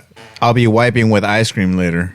Yeah. That's for sure. Yeah. That's not a fucking Hershey Kiss, bro. Bam. It's fucking salsa. All right, here goes. So here we go, Pete. This one's for you. And I want to say I completely blame myself. I was in my office, which is in a basement with concrete walls, and I had y'all on speakerphone when I called in so I could hear you guys better, and I think that's where that delay came from. By the way, brother, what's up? Nope, it was on me. My bad, boy. I'm sorry I couldn't hear you, dude. I'm going to try and concentrate harder next time, try to pick up a little bit, maybe have the live stream going. Anyway, now on to Raider news. Now on to other stuff. So, I got something to say. This is about this, so to say, quarterback controversy, this stuff going on, cryptic tweets, trades. Apparently, one mister who wears number 12 and likes to kiss boys that plays for New England isn't going to come visit any locations for signings and free agency. There's a lot of speculation. God bless all the creators on YouTube that have been diving into this. And you know what? A lot of ESPN, a lot of Fox Sports, everybody's getting into it, man. And I'm going to tell you, by the time the dust is settled, and free agency's over and the draft is done, and You boys all right over there? Hiccups. You guys doing okay? I think I'm crying. Oh, shit. Come on, This let's ain't go. cool. Let's go. finally have a clear picture of what's going to go on into 2020, I will probably have moved into a rural cabin in the Northwest, okay, with a manifesto written in elk's blood on a wall about how I hate this off-season bullshit. I'm sick and tired of it, man. I'm done. Like, it's just like I got to tune out every once in a while. Here I am talking about it, but all I got to say is this, and this is me coming out and just a little speculation. Is remember last year? Remember the report, the Bleacher Report I had about how we were shopping Derek Carr at the Combine? Remember? Hold on. I'm crying here. Oh, Really? I think I drooled on myself. Oh man, Bobby is glistening right now. Bobby looked like a Twilight vampire. Woo! Be careful with that water, man. Could make things worse. I haven't even gotten there yet, dude. My fucking nose is running like a son of a bitch. Go blow your nose, Bobby. Oh, I'll be back. Hey, let it fly if you have to, bro. Oh, damn. I can't even. You okay, Che? I'm hanging in there, dog. I was hitting you, huh? Hey, you got some extra water you want to share over here? Because I just had like a drink, bro. Here you go. All right, let's get back This is rough. to Pete. Pete's got a good call cooking right now. You're getting this, right? Yeah. All the Kyler Murray stuff, all of this stuff, that stuff, everything else. The more I look into it, the more it all feels the same from last year. Now, I'm not saying this is a Derek Carr apologist. I'm not saying this is someone who doesn't want Tom Brady around. And I'm, quite frankly, really warming up to the idea of drafting a quarterback. But damn it, are we just getting played again? I feel like I've seen it before, man. Like, oh, man, it's just, I don't know. And we talked about last week, $30 million, $35 million a year for a punk-ass old man. Can I have two linebackers and Derrick Henry? Please, instead, Robbie Anderson, can we franchise tag Carl Joseph, which is something I haven't brought up, but Oh man, completely, like, that's that's where I'm heading with all this. Like, the more I listen to it, the more I'm just like, man, get the fuck out of here. This call continues. Really quick, let's pause. There's a lot to unpack here. Are we getting played again? More than likely we are. I had mentioned that as a possibility when we first brought this up. Is this all just a leverage play for Tom Brady to get the money that he wants in New England? More than likely it is.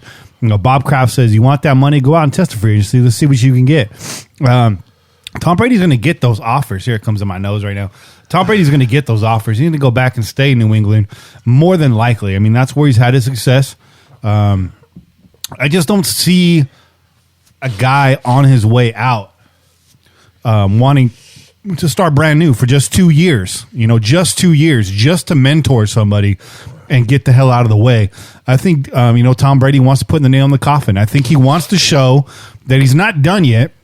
I think his best chance to do that is right there in New England.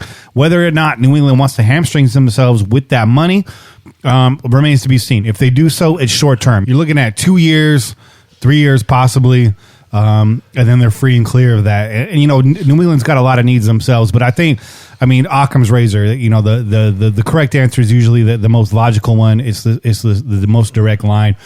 More than likely, Tom Brady stays in New England, and he's just playing everybody to try to get that money there in New England. More than likely. As far as bringing in, I mean, again, a lot to unpack here. As far as bringing in Derrick Henry, I don't see you doing that. You got Josh Jacobs in there. It doesn't mean that wouldn't be the most lethal 1-2 punch in the league. You know, Derrick Henry is going to be commanding some money, especially after last year. That was just straight historical. So, do you want to weigh in on this, Che? Yeah, man. I mean, I'm not disagreeing with you. As far as Derrick Henry goes, bro, I don't see Tennessee letting him go. I think they're going to resign him.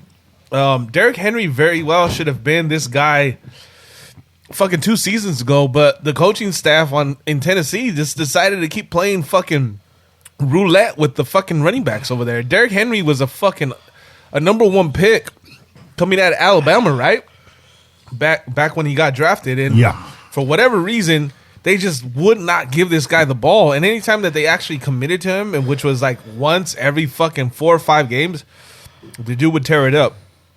So this is not a shocker that he had this season when they finally actually committed to running the ball consistently with Derrick Henry. So I don't see why Tennessee would let him go. Oh, damn. I think they're gonna throw fucking money at him. They got Tannehill. I don't think he's commanding very much money. He's not going anywhere anytime soon either. They feel confident in his play as a second, right? He was the backup to fucking Mariota to start the year, so he's not getting paid a lot of money. So I think they're gonna be they're feeling very confident to keep him. How you doing, Bobby? What's the question? Question is, how are you doing? Chad's very worried about you. Don't worry, Chad. I was officially. Goddamn. Welcome to the fucking Pillaging Podcast, Bobby.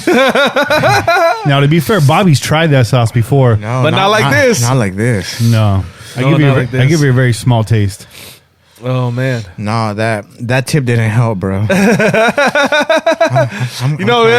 I try to take my own tip, bro. I told you, chew for as long as you can. I did, but as I was chewing, I was swallowing some of it too, and I got the hiccups right at the beginning, and that's how I knew I'm about to be in for it. I'm about to be in for it because the first time we tried on fucking Crow's Nest, that's what happened. I tried to get through it too fast. Mm-hmm. Thought I'm gonna get out of this real quick. Yeah. Nope. Nah. That shit sticks with you. Yeah. I'm both sober and high at the same time, dude. The safe play is to keep it in your mouth as long as possible. Yeah. And you told me that's what she said. That's what she said. That's what Derek Carr said.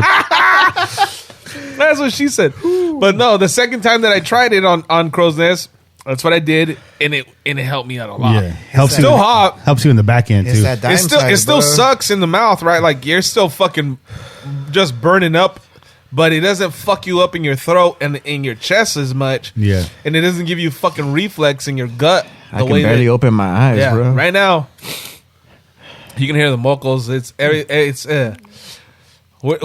I'm fighting back right now. I'm starting to fucking feel my taste buds again.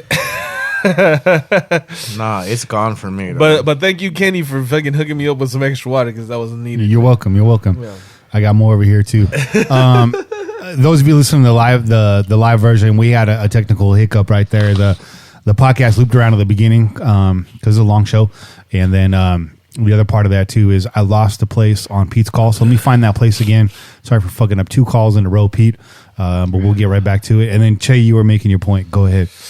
I mean, you have to reset me on the take because I got the back half of that because I was struggling over here, man. I hit you with the Derrick Henry point, but what was the main point of that? What was he speaking on? Sorry about that. I don't remember. Okay, well, fuck it. Come visit any locations for signings, and I'm done. Like, it's just like I got to tune out every once in a while. Here I am talking about it, but all I got to say is this, and this is me coming out and just a little speculation. Remember last year? Remember the Bleacher Report I had about how we were shopping Derek Carr at the Combine? Remember all the Kyler Murray stuff, all of this stuff, that stuff, everything else? The more I look into it, the more it all feels the same from last year. Now, I'm not saying this is a Derek Carr apologist. I'm not saying this is someone who doesn't want Tom Brady around. And I'm, quite frankly, really warming up to the idea of drafting a quarterback. But damn it, are we just getting played again? I feel like I've seen it before, man. Like, oh, man, it's just, I don't know. And we talked about last week, $30 million, $35 million a year for a funk-ass old man. Can I have 2 linebackers and Derrick Henry, please? Instead, Robbie Anderson, can we franchise tag Carl Joseph, which is something I haven't brought up, but... You need to bring that up. You need to back that statement up. Yeah. Because I like KJ. I like him as a Raider. I don't know that he warrants a franchise tag. I know... PFF has him rated as like the top value free agent out there. You can argue for and against that, but to me, Carl Joseph is just too one-dimensional to hit him with the tag, unless you're just doing it as a tool, to keep him around. I say let KJ touch free agency and see what you can do to match it. But I don't think they're going to go too high on him. They're already. I think you got to think that they're looking at safeties in this draft as well. I think they're going to keep populating that group. So KJ might be the odd man out. He's had a lot of time to stick here. Again, the injury at the end of last year didn't help his cause, even though he went out in a noble way. I don't know, but I want to hear more from you about that because change my mind on that. I think you can, Pete. And then just to answer Good Doc right now, no, we will not be taking more punishment sauce. No, Doc, no more. I see a lot of sympathy for Bobby. Show some of my man Che some sympathy over here. He's struggling too, but he stayed on the mic. And yes, he did. I do my best, bro. Give me some love too. I'm straight hanging over here, guys. Hey, but Kenny, without a shadow of a doubt, always takes the punishment sauce a lot better than the rest of us. Yeah, it's in my fridge. Well, he's been doing punishment sauce for a long time too, man. So I like to self-flagellate. That's right. He's look that up. Yeah, go ahead and look up flagellate and clear your search history. But listen, I would say he's a masochist, if anything. Yeah, you know what flagellate? Yeah, for real. But listen, back to the take. As far as the Derek Carr take goes, right? You're right, bro. Pete, I mean, it's very much like what we heard last season, right? But I think the rumor of a Tom Brady coming to Oakland is a lot heavier than a Kyler Murray, right? And so for that reason, it hits a lot harder. And not to mention, second season in Gruden's system. And another fucking season of trying to come up with excuses for why he didn't perform better. Yeah. And that's the biggest key here. Because you have a Gruden that was like, hey, I'm committed to the fucking Carr. If he doesn't get right, it's my fault. Yeah. He says that for a season. He's like, okay, let's get this scheme under your belt. Let's get you some weapons. And then let's turn the page here. Yeah. And then you see some things that make you say, things that make you go, right. Shut up, Freedom Williams. And so, listen, man. I think what Gruden is seeing is what a lot of motherfuckers that are not happy with Carr is seeing too. And Gruden might just have said, okay, it's not my fault. Yeah. If I can't get this guy right, it's not my fault because I'm trying over here. And this guy just, he's just not following suit, bro. Although we've come to the end of the road, still I can't let go. Oh, no. It's unnatural. I got him. Okay. Oh, man. Like that's where I'm heading with all this. Like, the more I listen to it, the more I'm just like, man, get the fuck out of here. This to be continued. Here we go. Shout out to Raider Mikey in the chat. What's up, Mikey? What's up, Mikey? Talk about veterans. Yeah.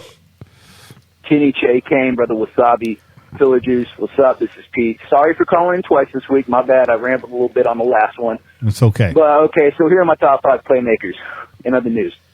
Tim Brown, Freddie B, Cliff Branch.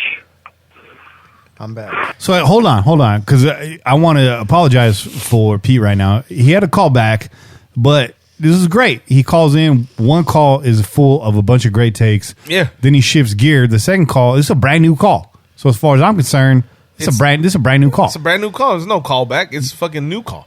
Pete landed one plane, hopped out. He's in another plane. That's right. My man is jet setting. There you go. Clarence Davis. And for childhood's sake, I'm going to Napoleon Kaufman. You know, this is all me. I didn't get to look at the full list, but that's just off the top of the dome sheet. Right now, before I leave, just a little warm up. I don't know how much draft talk we're going to get into, but Before you move on, Clarence Davis, that's a good call. Y'all didn't vote him in, though, so he didn't make the list. Again, that's not on us. That's on y'all. And Napoleon Kaufman, we talked about this off the air. This is the greatest Raiders of all time, not the greatest Raider childhood memories of all time. No cap. Yeah. the time this play has been called. And like I said, I'm going to make it short and sweet. Round one, and this is me. I'm just saying, this is me being an optimist, like, you know, figuring in some factors and seeing what's going to happen. Number 12 first round pick. A combination of either Isaiah Simmons, Jerry Jeudy, or CeeDee Lamb. Isaiah Simmons for obvious linebacker reasons. Freaking nature, been saying it since middle of the college season. Jerry Jeudy for being the most complete route runner in the draft and what some call the second coming of Odell Beckham Jr., hopefully without the baggage. CeeDee Lamb because he's a physical freaking nature, and his catch radius is insane. Number 19 goes Javon Kinlaw. We talked a lot last week about how we would want to throw a bag of cash at Chris Jones. Well, if y'all got any time, look up Javon Kinlaw from Southern Carolina University. Ooh, defensive tackle, 6. I have to call Ice Cold Honky about that. He's a big Gamecocks fan. CeeDee Lamb is the best fit for this offense, in my opinion. And I really hope things go batshit crazy at the top of that draft and somehow, some way, Isaiah Simmons falls to us at 12. That would be fantastic. There you go. 6'6", 315, kicked ass at the Senior Bowl so well that he didn't have to play, and just an absolute freak of nature. We would be lucky if he drafted 19.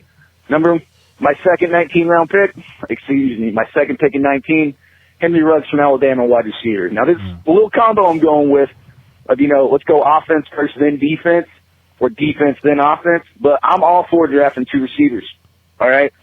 I don't feel like paying anyone. I don't know that anyone's worth a bunch of money to bring in a plethora. They're not. Of new offensive talent. And I'm going to throw some names at you for the third round. Goes a little something like this.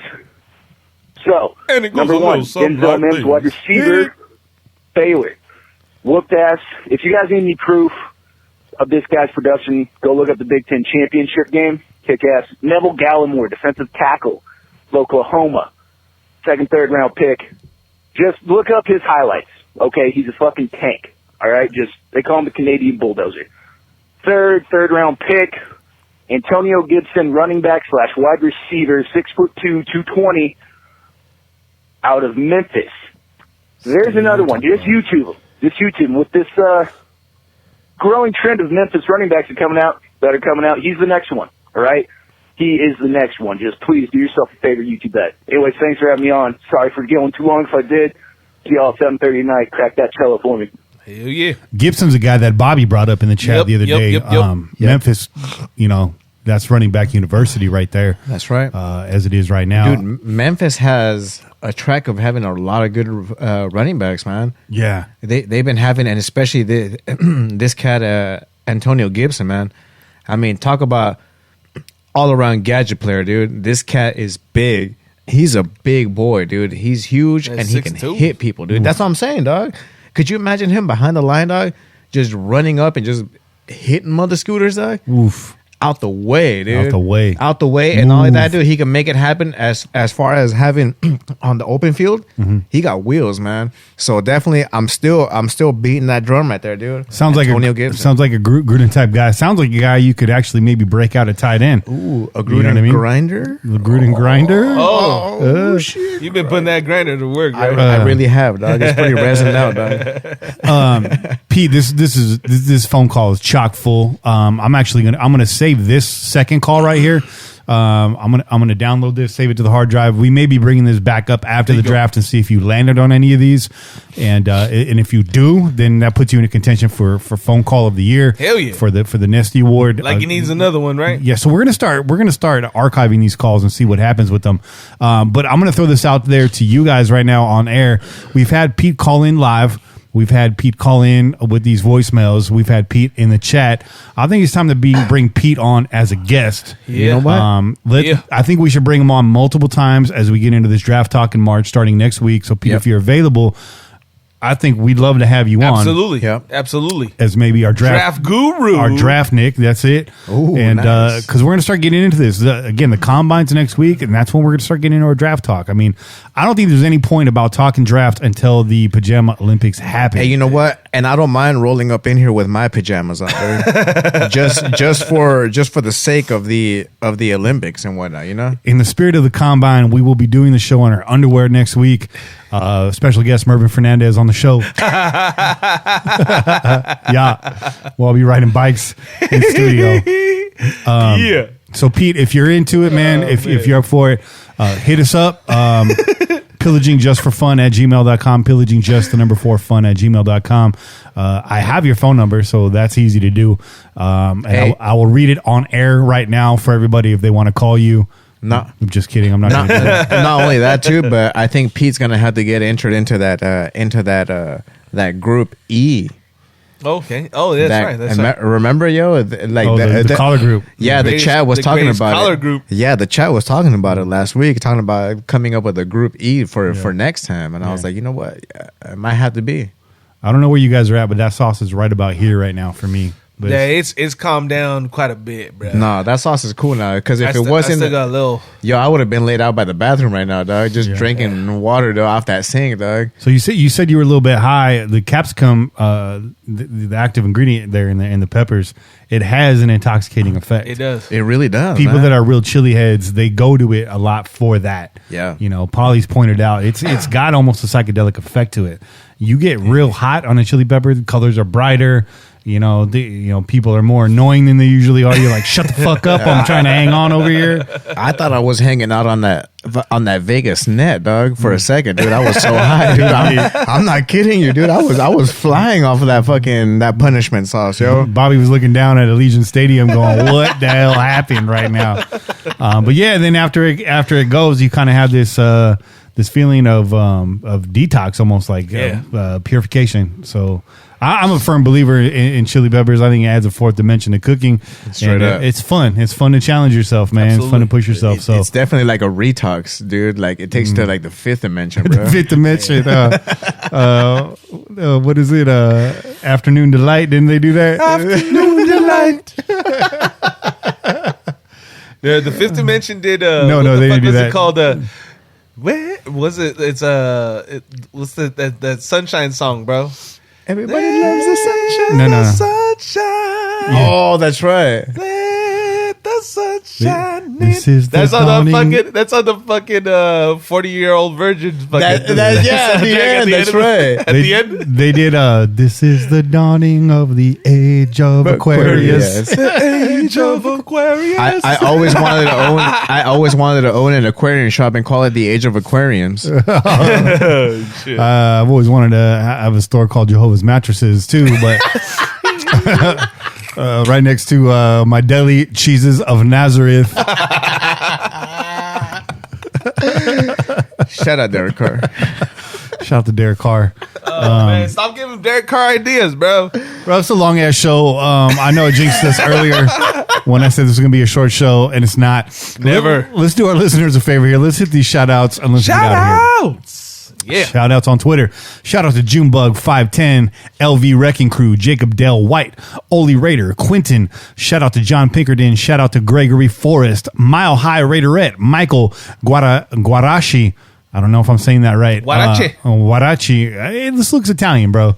I don't know. Shout out to Roxo Roxo. That G makes it. Yeah. Shout out to Mail Girl, Anthony Espino, Steve Quick, Caris 96. Shout out to Nurse Tuggy. Yeah, I could go in on that one. Shout out to Lou Skunt. Yeah. Shout out to Ram Kieran. Shout out to Big Raider Mike. Shout out to Bull the Raider, Raider Rob, JB Raider, Ant Dog 127, Sneak Doggy, LA Sports Fan, DJ Lopez 510. Shout out to the Raiders Brawl podcast. Shout out to Crashin, Sneak Zoner, Alex Play, Rob G, Ramblin' Raider, Lobo Raider, and Chiva Raider. One time I wanted to know who the Chivas were, and somebody said, "You're a Raiders fan, right?" And I was like, "Yeah, they're like the Raiders of soccer." And I was like, "Okay." I don't know if that's accurate or not. I mean, it's kind of accurate. So the Las Chivas, they're from Guadalajara, which is like central Mexico. It's kind of like accepted as the Mexico soccer team because they only take on players that are from Mexico. Oh, that's cool. So That's a lot of the other teams in the Mexican soccer league, they bring players from other countries and shit. Las Chivas have always been dedicated to Mexico soccer players. So that's one of the reasons why they represent like that. Bet. Yeah. So they wear the red and white stripes? Yep. Is that right? Yeah. All right, cool. And on YouTube, shout out to Kabaski, Fierce Raider 88, and Jared Riesling, which I may have shouted you out last week, but I wasn't sure, so just for safe measure. There were more follows on Twitter. Twitter's doing some weird thing right now where I try to post a multi-post chain, and it takes the last one and replaces it with the first one, or the first one replaces it with the last one. So those of you that saw your name in duplicate today, that's why. So I lost again, second week in a row, lost a paragraph of shout outs, but we'll pick you guys up next week. I did the same thing this week. So hang in there, guys. We got your shout outs. We appreciate you. Big shout out to BD Williams coming on the show. Hell yeah. Make sure you guys are following him. Make sure you follow him over to Just Blog Baby. That guy's a really good writer. I tried to bring him into the Raider Ramble, but he found his home over at Just Blog Baby, and nobody's mad at you, dog. You get in where you fit in, and lots of great Raiders content out there. Again, this is all, it's a democratic society. You get to pick and choose what you read, and you could read more than one website. We will allow that. And he also chose to do the 2-minute drill, dude. Which is not an easy thing, dude. Like we said before, the only cat that would be able to smash this, the only cats would be Rue and Merv. Yep.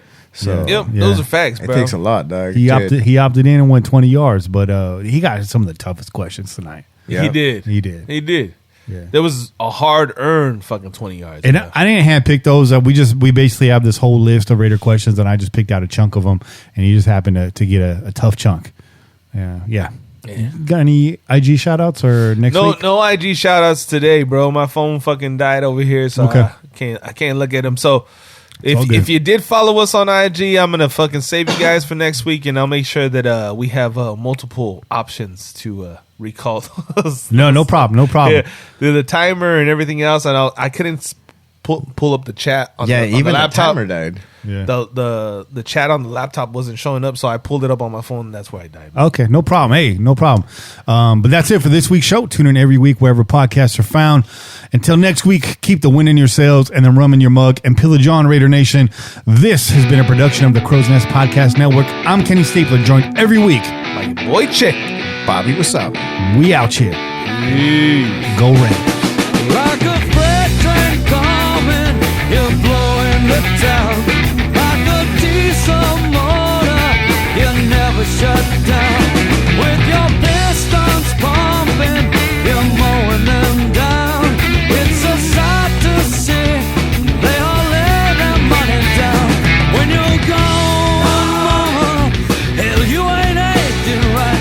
When you're gone, mama, I can still see your eyes. When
When you're